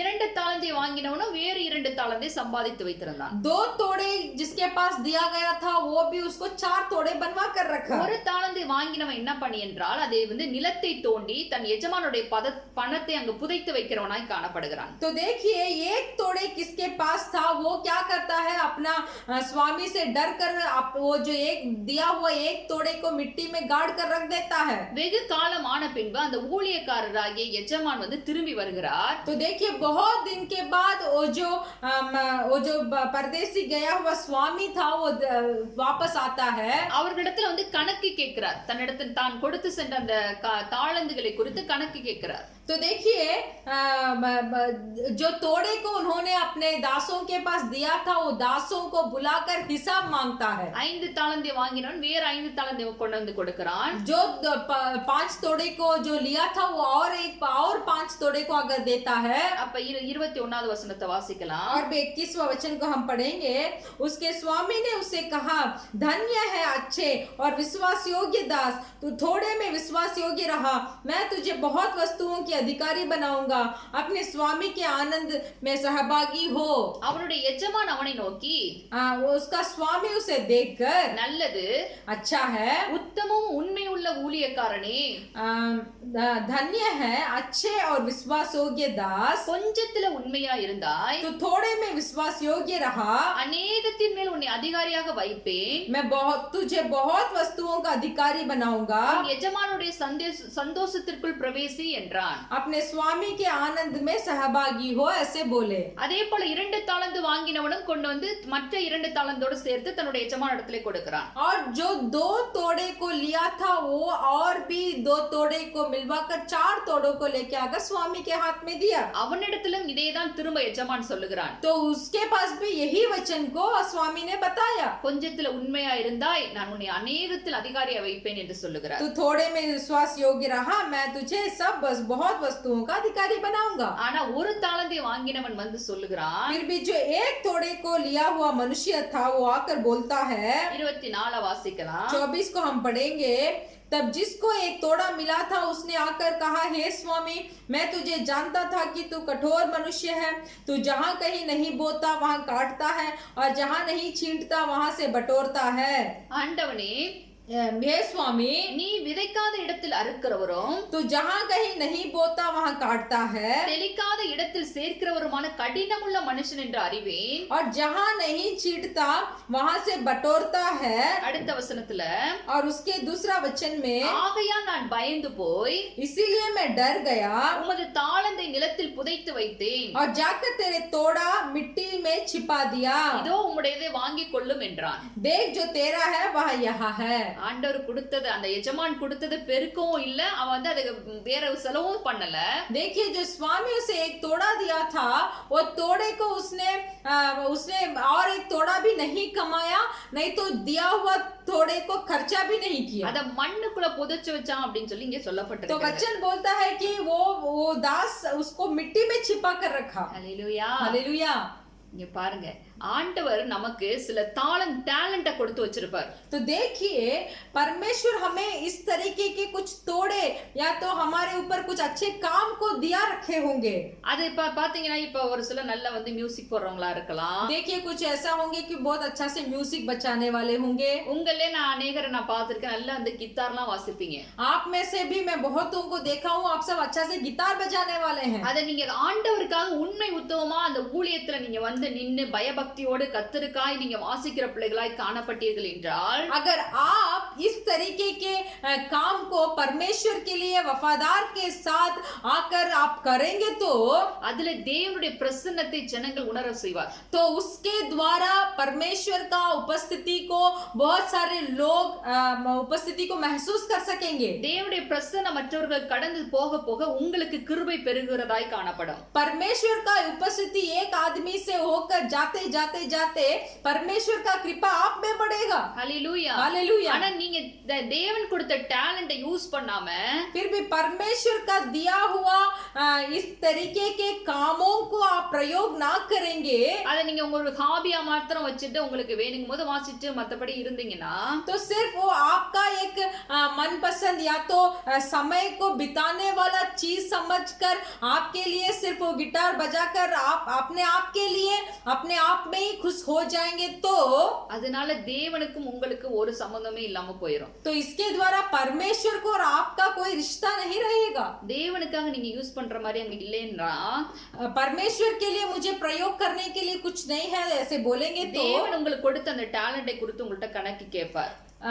आप ऐसे सोचेंगे कि परमेश्वर का दिया हुआ काम मुझ में नहीं है, तो कुछ दिया भी होगा और उसको आप उपयोग नहीं करते हैं, तो इसके बारे में परमेश्वर आपसे हिसाब मांगेंगे. அவனை பார்த்து தான் தேவன் சொல்ல பிரயோஜனமற்ற ஊழியக்காரனே என்று தேவன் சொல்லுகிறார். तो उसी जो तोड़े को दिया उसको छिपा कर रखा हुआ दास को देखकर ही परमेश्वर बोलते हैं कि कुछ भी प्रयोजन का तू नहीं है बोलकर. அதாவது கொடுத்த காரியத்துல நீங்க உண்மையா இருந்தீங்கன்னா உங்களை அநேகத்தில் அதிகாரியாய் வைப்பார். ऐसा है कि जो काम आपके हाथ में दिया गया है उस काम में अगर आप विश्वास योग्य रहेंगे तो परमेश्वर आपको बहुत सारे चीजों में अधिकारी बनाएंगे. நீங்க உண்மை இல்லாத பட்சத்துல अगर आपके अंदर वफादार नहीं है, ईमानदार नहीं है, तो உங்களை புறம்பான இருளிலே, அதாவது நரகத்திலே கொண்டு போய் போட்டு விடுவாராம். तब आपको एक अंधकार जगह नहीं तो नरक में जाकर डाल देंगे. அங்கே அழுகையும் பற்கடிப்பும் உண்டாயிருக்கும் என்று சொல்லப்பட்டிருக்கிறது.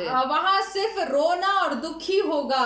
ஹல்லேலூயா. हालेलुया. எனக்கு அன்பான சகோதரரே, मेरे प्रिय भाई और இந்த बहनों, வசனத்தை கேட்டுக்கொண்டிருக்கிறவங்களுக்கு விளங்குதா என்னன்னு எனக்கு தெரியல. ये वचन को जो आप सुन रहे हैं आपको समझ में आ रहा है कि मुझे मालूम नहीं. நாம் தேவனிடத்தில் எப்படி உண்மை உள்ளவராய் இருக்கிறோம்?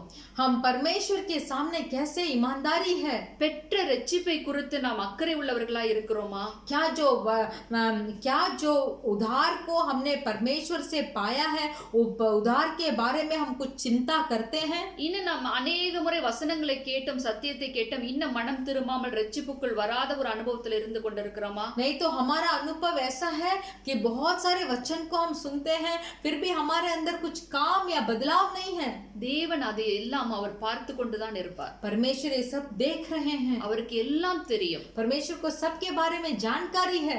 இயேசு கிறிஸ்து வெளிப்படும் போது जब यीशु मसीह प्रकट होगा அவர் இருக்கிற வண்ணமாகவே நாமும் நமக்கும் இருக்க வேண்டுமா. परमेश्वर यीशु मसीह जैसे है वैसे हमें भी रहना है. அவருடைய சாயலுக்கு ஒப்பான சாயலுடைய பிள்ளைகளாய் நாம் இருந்தால் தான் அவருடைய வருகையில நாம் பங்கடைய முடியும். परमेश्वर के स्वरूप के जैसा हम भी रहेंगे तभी परमेश्वर के आगमन में भाग ले सकते हैं. இப்பதான் சொல்றேன், இயேசு தன்னை அழைத்தவருக்கு அவர் எல்லா காரியத்திலும் உண்மை உள்ளவராய் இருந்தாராம். इसीलिए मैं अभी बोलना चाहती हूँ कि परमेश्वर यीशु मसीह अपना कर्ता परमेश्वर के सब जगह में सच्चाई थे. யோவான் சொல்லுகிறார், यूहन्ना बोलते हैं, அவரை பின்பற்றுகிறேன் என்று சொல்லுகிறவன் जो कोई बोलता है कि मैं परमेश्वर यीशु मसीह का पीछा करता हूँ, அவர் இருந்தபடியே தானும் இருக்க வேண்டும் என்று சொல்லி இருக்குது. तो जैसे यीशु मसीह थे वैसे ही वो भी रहना चाहिए.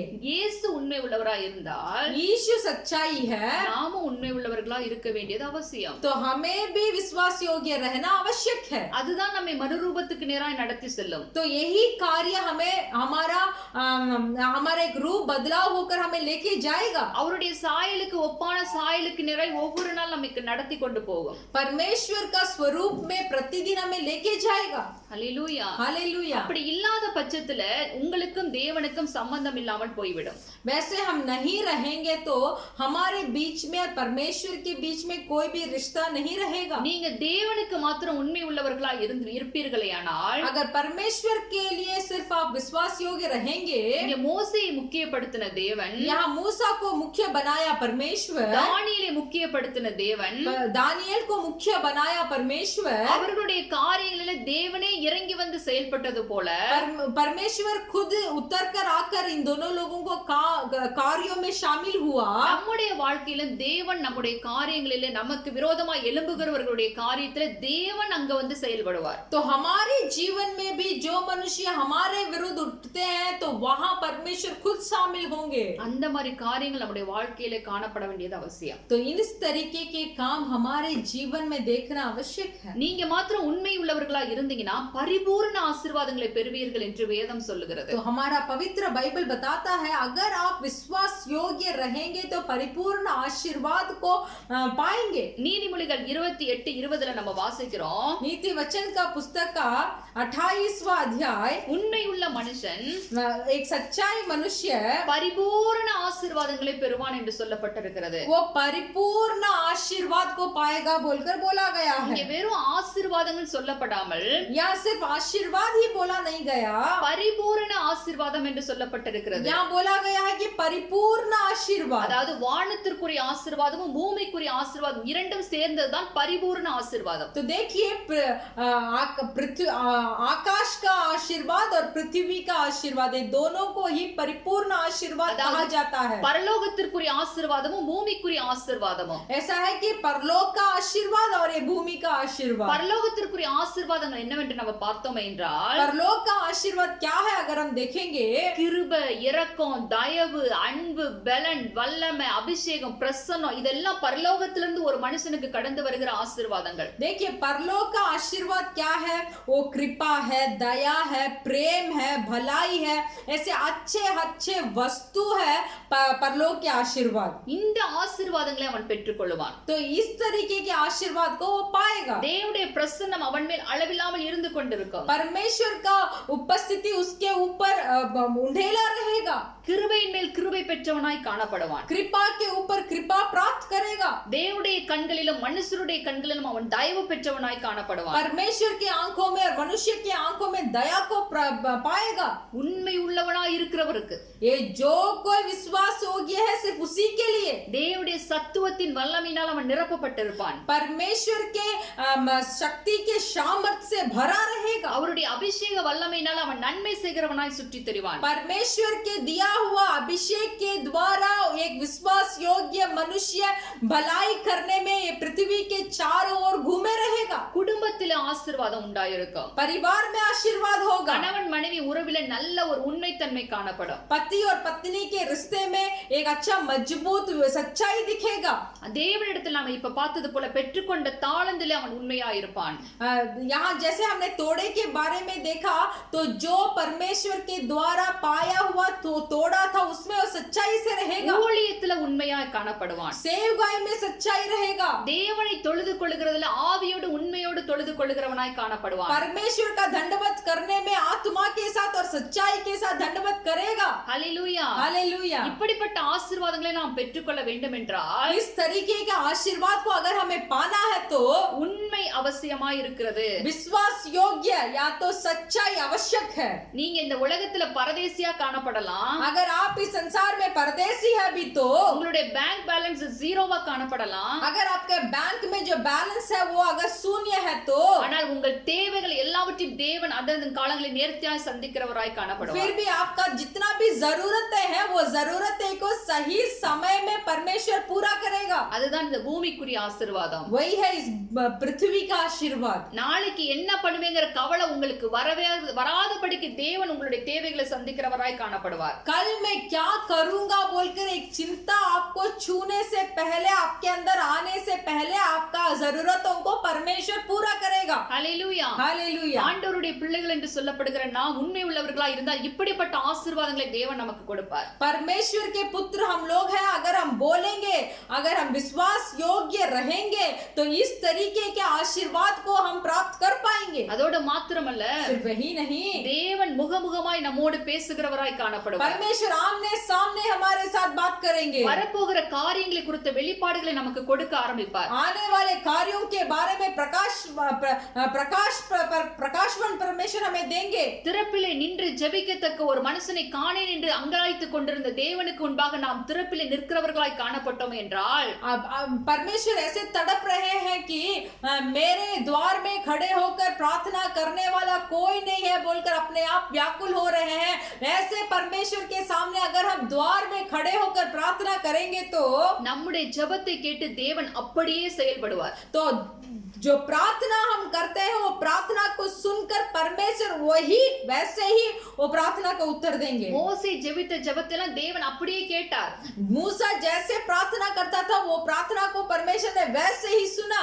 தானியேல் ஜெபித்த ஜெபங்கள் தேவன் கேட்கப்பட்டது. ஜெபிப்பதற்கு முன்பாகவே கேட்கப்பட்டது. दानियल जो प्रार्थना किए वो प्रार्थना करने शुरू करने से पहले ही उसका उत्तर आ गया था। உங்களுடைய ஜெபம் என்னுடைய ஜெபம் மேலே எழும்புதா? क्या मेरा प्रार्थना और आपका प्रार्थना ऊपर उठता है? தேசத்துல வாதை நிறுத்தப்பட்டுருச்சா? क्या ये महामारी देशों में रोका गया है? நீங்களும் நானும் உண்மையா ஜெபிக்கிறோமா? क्या आप और हम सच्चाई से प्रार्थना कर रहे हैं? உண்மையா தேவ பாதத்துல நின்னு கதறி அழுது ஜெபிக்கிறவர்களாய் காணப்படுகிறோமா மோசேயை போல? क्या मूसा की तरह सच्चाई से परमेश्वर के द्वार में खड़े होकर हम परमेश्वर से विनती कर रहे हैं क्या? தேவனே இந்த ஜனங்களை ஜீவ புஸ்தகத்துல கிறுக்கி போடாது, ஏன் பேரை கிறுக்கி போட, இந்த ஜனங்களை கிறுக்கி போடாதீங்கன்னு சொல்லி நின்னது போல நம்ம நிக்கிறோமா? मूसा ऐसे बोलते हैं, ये परमेश्वर जीवन का पुस्तक से मेरा हाथ, मेरा नाम को हटा दे, फिर भी ये लोगों का नाम को मत हटा। इस तरीका मूसा की तरह हम प्रार्थना करते हैं क्या? எனக்கு अன்பான சகோதரர், मेरे प्रिय भाई और बहनों, இன்னிலிருந்து உங்களுடைய ஜெப வாழ்க்கையில நீங்க கட்டி வைக்கப்படணும். आज से आपके प्रार्थना के जीवन में एक बदलाव आना चाहिए। ஒவ்வொரு நாளும் தேசத்துக்காக, நீங்க பிறந்த நாட்டுக்காக முழங்கால நின்னு ஜெபிக்கிறவர்களாய் காணப்படணும். प्रतिदिन आपके देश के लिए, जहां आप जन्म हुए थे उस देश के लिए घुटने टेक कर आप प्रार्थना करना ही है। நீங்க பிறந்து வளர்ந்த அந்த நாடுகள், அந்த தேசத்துல இருக்கிற எல்லா ஜனங்களுக்காக, ஒவ்வொரு அவர்களுடைய பாதுகாப்புக்காக நீங்க ஜெபிக்கணும். आप जहां जन्म हुए थे, जहां बड़ा हुए थे, उस देश के लिए, उस देश के लोगों के लिए परमेश्वर से प्रार्थना करना है। நீ உங்களை போஷிக்கிற இந்த தேசத்துக்காக நீங்க ஜெபிக்கிறவர்களாய் காணப்படணும். आपको जो तनख्वाह देता है, भोजन खिलाता है, उस देश बोलकर इस देश के लिए भी आपको प्रार्थना करना है। அப்படியாக நீங்க திறப்பிலே நிற்கிற பிள்ளைகளாய் காணப்பட்டால், तो इस तरीके से अगर परमेश्वर के द्वार में आप खड़े होंगे, உங்கள் நிமித்தம் தேசத்திற்கு வர வேண்டிய தீங்கை தேவன் மாற்றி போடுவார். तो आपके निमित्त जो देश में आने वाली भयंकर थी उसको परमेश्वर रोकेंगे।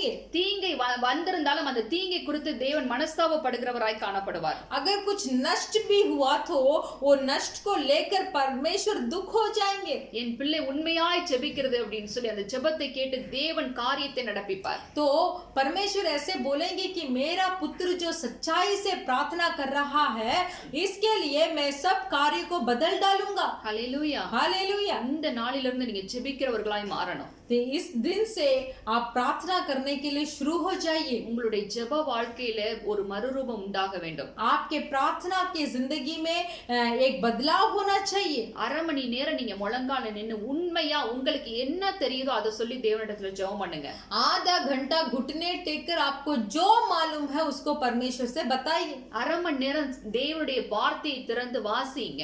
आधा घंटा परमेश्वर के वचन को पढ़िए। நீங்க ஜெபம் பண்ணிட்டு வேதத்தை வாசிக்கும் பொழுது தேவன் உங்களோட பேச ஆரம்பிப்பார். आप प्रार्थना करने के बाद अगर आप वचन को पढ़ेंगे तो परमेश्वर आपसे बात करेंगे। அரை மணி நேரங்கிறது ஒரு மணி நேரமா நீங்களே கூட்டுவீங்க பிரேயர் டைம். तो देखिए ऐसे करते समय आधा घंटा 1 घंटा होगा, आप खुद ऐसे उसको बना देंगे। அப்படி அனுபவம்லாம் உங்களுக்கு உண்டாயிருக்கா? क्या इस तरीके का अनुभव आपको है? இல்லனா அந்த எக்ஸ்பீரியன்ஸ் இன்னுமே உங்களுக்கு வரணும்.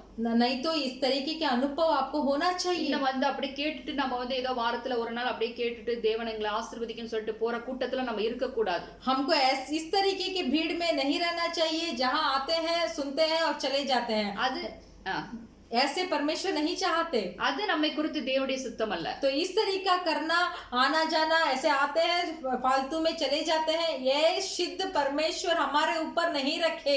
நம்மள இந்த பூமியில இன்னமும் தேவன் பத்திரமா வச்சிருக்கிறதுக்கு காரணம் என்னன்னா, इस धरती पर अभी भी परमेश्वर हमें सुरक्षित से रखे हैं। इसका कारण ये है, உலகம் முழுவதும் நடக்கிற எல்லா காரியத்துக்கா நாம் திறப்பில நின்று அவரை நோக்கி பார்த்து ஜெபிக்கிற பிள்ளைகளா இருக்கணும். அதற்காக தான் நம்மள பாதுகாத்து வச்சிருக்கிறார். ये संसार में जितना भी कार्य संभव हो रहा है इसको सब देखकर परमेश्वर के चरणों में, परमेश्वर के द्वार में खड़े होकर प्रार्थना करने के लिए ही हमें और आपको परमेश्वर इन दिनों में रक्षा कर कर रखे हैं। யாருக்கோ நடக்குது, எனக்கு என்ன, நான் நல்லா இருக்கேன், என்ன ஆண்டவர் பத்திரமா வச்சிருக்கீங்கப்பா, நன்றி ஏசப்பா அப்படின்னு சொல்ற பிள்ளைங்களா நீங்க? क्या जहां हो रहा है कोई व्यक्ति का नुकसान हो रहा, कोई मर रहा, इसमें मुझे क्या लेना देना, ऐसे आप सोचने वाला व्यक्ति है क्या? ஹல்லேலூயா. हालेलुया। தேவனுடைய பாரத்தை சுமக்கணுங்கிறதா நம்மை குறித்து அவருடைய சித்தமா இருக்கு. परमेश्वर का इच्छा ये है कि हम परमेश्वर का दुख को हमारे ऊपर उठाए। வெளிப்புறமா நம்ம எல்லாத்தையும் செஞ்சுட்டு போயிடலாம். बाहर से हम सब कुछ कर कर जा सकते हैं। மற்றவருடைய பார்வையில நம்ம எதையோ செய்து விட்டு தேவனுக்காக நான் அதை செய்யறேன் இதை செய்யறேன்னு சொல்லிட்டு போயிடலாம். दूसरों के नजरों के सामने मैंने परमेश्वर के लिए ये किया वो किया बोलकर बोल सकते हैं। ஆனா தேவன் அதை விரும்பல. फिर भी परमेश्वर इसको नहीं அவருடைய चाहते। பாதத்துல நம்ம தனித்து வர சொல்றாரு. परमेश्वर के चरणों में हमें अकेला आने के लिए बोल रहे हैं। நம்முடைய முழங்கால அவருக்கு நேரா போட்டு நம்ம கரங்களை விரிச்சு அவருக்கு நேரா பார்க்கணுங்கிறது அவருடைய ஆசையா இருக்கு. परमेश्वर का इच्छा ये है कि हम अकेले में जाकर घुटने टेक कर हमारे हाथों को परमेश्वर के ओर उठाना ही उनका परमेश्वर का इच्छा है। அப்படி உள்ள பிள்ளைகளை தான் தேவன் முக்கியப்படுத்துவார். तो इस तरीके का जो मनुष्य करता है वो मनुष्य को ही परमेश्वर मुख्य बनाएंगे। அவங்களுக்கு விரோதமா எழும்புகிற யாரையும் தேவன் எழும்ப விட மாட்டார். परमेश्वर उनके विरोध किसी को भी खड़ा नहीं करवाएंगे। ஏன்னா அவங்கள தேவன் அவங்கள மூலமா தேவனுடைய காரியங்கள் நடக்கிறதுனால அவங்கள பாதுகாப்பார். क्योंकि उन इस तरीके के करने वाले मनुष्यों के द्वारा परमेश्वर का काम धरती पर पूरा हो रहा है, इसलिए परमेश्वर उनको रक्षा करेंगे। நீங்க வேதத்துல உண்மை இல்லாம இருந்தோம்னா தேவன் என்ன பண்ணுவாருங்கறதை எழுதி வச்சிருக்கிறார். देखिए वचन ये भी लिखा गया है कि अगर आप सच्चाई से नहीं है तो क्या होगा। ஏன்னா இஸ்ரவேல் ஜனங்கள் சில நேரங்கள்ல அவங்க தேவனுக்கு விரோதமாய் முறுமுறுக்கிறவர்களாய் காணப்பட்டாங்க. देखिए क्योंकि इजराइल लोग जो है वो परमेश्वर के विरुद्ध कुछ बड़बड़ाने लगे। தேவனே சொல்றார் இவர்கள் உண்மை இல்லாத பிள்ளைகள் என்று சொல்லுகிறார். तो परमेश्वर खुद ही बताते हैं कि ये बिना सच्चाई के व्यक्ति लोग हैं। உபாகமம் 32:20 நம்ம வாசிச்சோம்னா 32:20 व्यवस्था विवरण का पुस्तक का 32वां अध्याय 20 அதுல ஒரு லைன் மட்டும்தான், என் முகத்தை நான் அவர்களுக்கு மறைக்கிறேன் என்று ஆண்டவர் சொல்றாரு. तो व्यवस्था विवरण का 32वां अध्याय में एक वचन में बोलते हैं परमेश्वर मेरा मुंह को उनसे मैंने छिपाया। ஏன்னா அவங்க உண்மை இல்லாத பிள்ளைகள் என்று சொல்றாரு. क्योंकि यहाँ परमेश्वर बताते हैं कि उनमें वो उनके अंदर सच्चाई नहीं है, அதனால என் முகத்தை நான் உங்களுக்கு மறைச்சு போடுவேன் அப்படின்னு சொல்றாரு. इसीलिए यहाँ कहते हैं कि मेरे मुंह को मैं छिपाऊंगा। ஹல்லேலூயா. हालेलुया। தேவன் முகத்தை மறைச்சாருன்னா அவ்வளவுதாங்க, இருண்டு பெறும் நமக்கு உலகமே. देखिए अगर परमेश्वर उनके मुंह को हमसे छिपा लेंगे तो हमारा दुनिया अंधकार हो जाएगा। நம்மை காப்பாற்ற யாருமே வர முடியாது। हमें रक्षा करने वाला और कोई नहीं आ सकता। உலகத்துல நடக்கிற இப்படிப்பட்ட காரியங்களை நாமும் சிக்கிக் கொள்வோம்।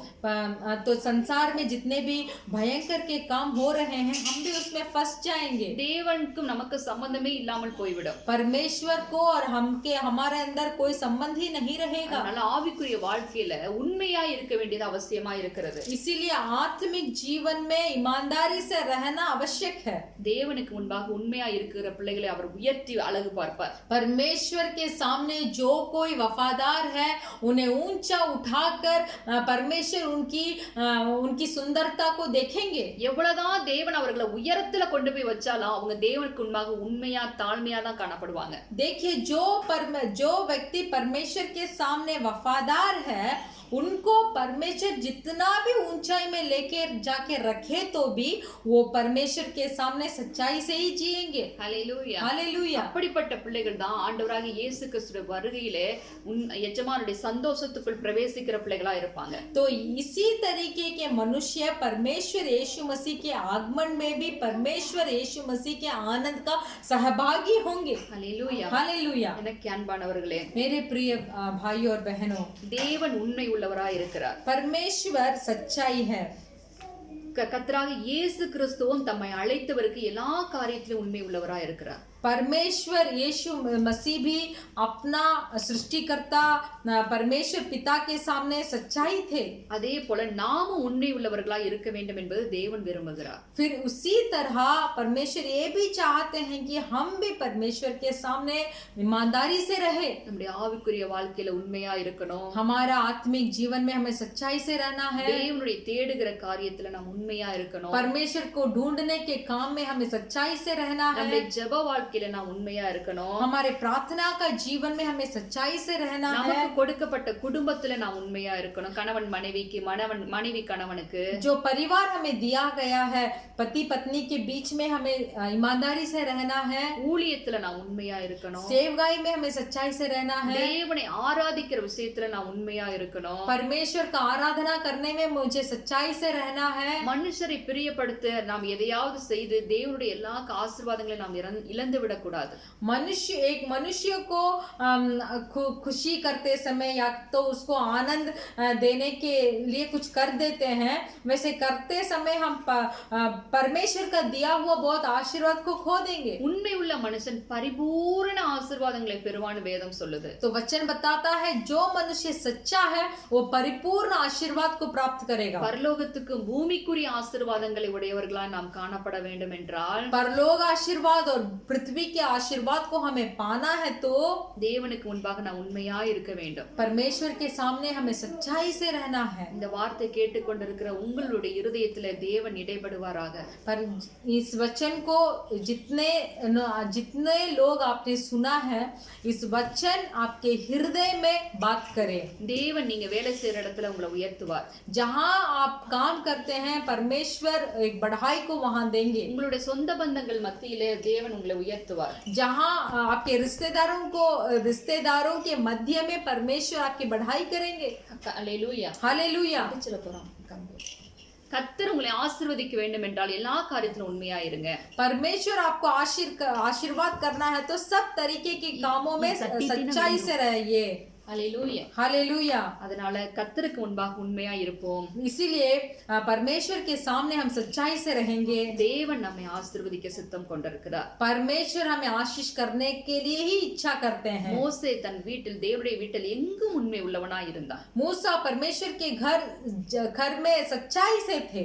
தானியேலுடைய வாழ்க்கையிலே ஒரு குற்றமும் அவனை குறித்து அங்க கண்டுபிடிக்க முடியாத அளவுக்கு அவன் அவ்வளவு உண்மை உள்ளவனாய் இருந்தான்। दानियेल के जीवन में भी देखिए कोई भी भूल या दोष उनके ऊपर ठहरा ना सके, इतना वफादार थे। அதனால அவங்களுடைய வாழ்க்கையில தேவன் அவர்களை முக்கியப்படுத்தி அவர்களுடைய ஸ்தானத்துல தேவன் செயல்பட்டார்। इसीलिए परमेश्वर ने इन लोगों को मुख्य बनाकर इनके सब कामों में शामिल हुए। நாமும் உண்மை உள்ளவர்களாய் இருந்தோமே என்றால், अगर हम भी सच्चाई से रहेंगे, நமக்கு விரோதமா எந்த ஆயுதமும் எழும்பும், எந்த ஆயுதம் வாய்க்காதே போகும் என்று தேவன் சொன்னது போலவே நடக்கும்। तो परमेश्वर का वचन जैसे कहता है कि कोई भी हथियार हमारे विरुद्ध हानि नहीं पहुंचाएगा। पहुंचेगी वैसे हमें भी होगा। நாம் அவருடைய கரத்தின் கிரியைகளா இருக்கிறோம். हम परमेश्वर के हाथों की सृष्टि है। அவருடைய மெய்யான நீதியிலும் பரிசுத்தத்திலும் சிருஷ்டிக்கப்பட்ட படைப்புகளா இருக்கிறோம். परमेश्वर के सच्ची धर्मी और पवित्रता में सृष्टि किया हुआ मनुष्य हम लोग है। அவர் வரும்போது அவருடைய சாயலுக்கு ஒப்பான சாயலுடைய பிள்ளைகளை இருக்க வேண்டும் என்றால் परमेश्वर जैसे आएंगे तो उस स्वरूप में हमें भी रहना है। तो தேவனுக்குள் உள்ள ஒவ்வொரு ஆட்டிट्यूड्स ஒவ்வொரு பண்புகளும் நமக்குள்ளும் காணப்பட வேண்டியது அவசியம். तो परमेश्वर के अंदर जितना भी गुण है वो गुण हमारे अंदर भी होना चाहिए। ஒவ்வொரு காரியத்துல நாம் தேவனுக்கு இது பிரியம் இது பிரியமில்லை இது வேண்டும் இது வேண்டாம் அப்படின்றதை நாம் நிதானித்து செயல்படுகிற பிள்ளைகளா இருக்க வேண்டும். तो देखिए एक एक कार्य में हमें अपने आप को ऐसे जांच कर देखना है कि ये परमेश्वर के लिए प्रिय है, ये परमेश्वर के लिए अप्रिय है बोलकर हर पल हमें अपने आप को जांच कर देखना है। அப்படிலாம் நாம் இருந்தோமே என்றால் वैसे हम रहेंगे तो கண்டிப்பாய் தேவன் நம்மோடு கூட இருந்து நம்மை ஆசீர்வதிப்பார். जरूर परमेश्वर हमारे साथ रहकर हमें आशीष நம்முடைய करेंगे। ஆசீர்வாதங்கள் अनेகருக்கு நாம் பிட்டு கொடுக்கும்படியாய் கூட செய்வார். हमारे आशीर्वादों को बहुतों को बांटने में भी हमें मदद நமக்கு करेंगे। கொடுத்த கிருபை தாளந்து எல்லாம் மற்றவர்களுக்கு நாம் கொடுக்கும்படியாய் கூட தேவன் செய்வார். हमें जो दिया गया कृपा है तोड़ा है वो सब दूसरों को भी देने के लिए परमेश्वर मदद करेंगे। அதன் மூலமாய் தேவனும் மகிமைப்படுவார். तो उसके द्वारा परमेश्वर भी महिमा இந்த होंगे। நாளில் நம்மை அப்படியே ஒப்பு கொடுப்போமா? इस दिन में हम इस वचन के लिए हमें अपने आप को समर्पण करेंगे। தேசத்துல நடக்கிற காரியங்கள் உலகத்துல நடக்கிற காரியங்கள் எல்லாம் நீங்க ஒவ்வொரு நாளும் மனதிலே கொண்டு வந்து அந்த காரியங்களுக்காக தேவனை நோக்கி ஜெபிக்கிற பிள்ளைகளாய் காணப்படுங்க. देश में जितना भी काम संभव हो रहे हैं इसको सब अपने मन में लेके आकर प्रतिदिन आप प्रार्थना कीजिए। கர்த்தர் பெரிய காரியங்களை உங்களை கொண்டும் செய்வார். आपको लेकर भी परमेश्वर बहुत बड़ा काम करेंगे। கர்த்தர் ஆசீர்வதிக்கட்டும். परमेश्वर आपको आशीष करेंगे। हम सब मिलकर प्रार्थना करेंगे। Hallelujah hallelujah. धन्यवाद धन्यवाद धन्यवाद धन्यवाद धन्यवाद धन्यवाद करते हैं, धन्यवाद करते हैं, धन्यवाद करते हैं। धन्यवाद परमेश्वर, एक अच्छा वचन को आज एक अच्छा उपदेश को सुनने के लिए आपने हमारे अंदर इस जीवन को रख छोड़ा है। हम धन्यवाद करते हैं। हाँ परमेश्वर, मूसा के तरह दानिएल के तरह हमें भी सब कामों में वफादार से ईमानदार से हमें रहना है परमेश्वर। तभी आप हमारे विरुद्ध जितना भी हथियार उठते हैं उस हथियार के द्वारा हमें कोई भी हानि आप नहीं पहुंचाने देंगे। ये उपदेश को जो जो भाई और बहन सुने हैं उनके जीवन में एक बदलाव आने दीजिए। उनके उद्धार फिर से नया बनाने के लिए ये उपदेश मदद करे। पवित्र आत्मा हर एक के अंदर कार्य करे, क्रिया करे, ताकि सारे लोगों के लिए परमेश्वर के द्वार में घुटने टेक कर हाथ को उठाकर प्रार्थना करने के लिए आप मदद करने के लिए हम मांगते हैं। जो कोई वचन को सुना है उनके अंदर एक बदलाव आए, आत्मिक जीवन में बदलाव, प्रार्थना में बदलाव, गुण में बदलाव, हालेलुया, सच्चाई में एक बदलाव, परिपूर्ण आशीर्वाद को स्वीकार करने का एक गुण आ जाए परमेश्वर। सिर्फ वही नहीं, आपके जैसे हमारा स्वरूप भी बदले ताकि आपके आगमन में हम भाग ले सके, आपके आनंद में हम सहभागी हो सके परमेश्वर। धन्यवाद करते हैं। वचन का दिया हुआ सिस्टर को, उनके परिवार को, बच्चों को आपके हाथ में हम समर्पण करते हैं।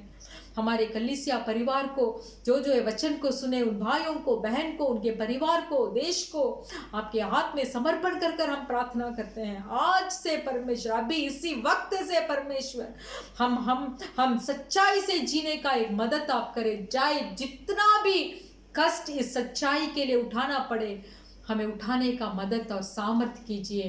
फिर भी मूसा के तरह हमारे घर पे, आपके घर पर, कई सब जगह हम सच्चाई से जिए।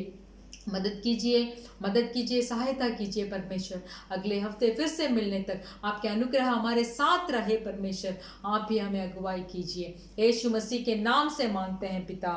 கர்த்தராகிய இயேசு கிறிஸ்துவின் கிருபையும் हमारा प्रभु यीशु मसीह का कृपा பிதாவாகிய தேவனுடைய அன்பும் और पिता परमेश्वर का प्रेम பரிசுத்த ஆவியானவருடைய அந்யோன்ய ஐக்கியம் சமாதானம் சந்தோஷமும் और पवित्र आत्मा का सौभाग्यता आनंद खुश सब இன்றும் இன்றும் உங்கள் அனைவரோடும் கூட இந்த உலகத்துல இருக்கிற எல்லா பரிசுத்தவான்களோடு கூட இருப்பதாக. आज और कल और पृथ्वी पर जितना भी पवित्र लोग हैं उनके साथ हो. ஆமென். आमेन. ஹalleluya. हालेलुया. கர்த்தர் உங்களை ஆசீர்வதிப்பார். परमेश्वर आपको आशीष करे. आमेन.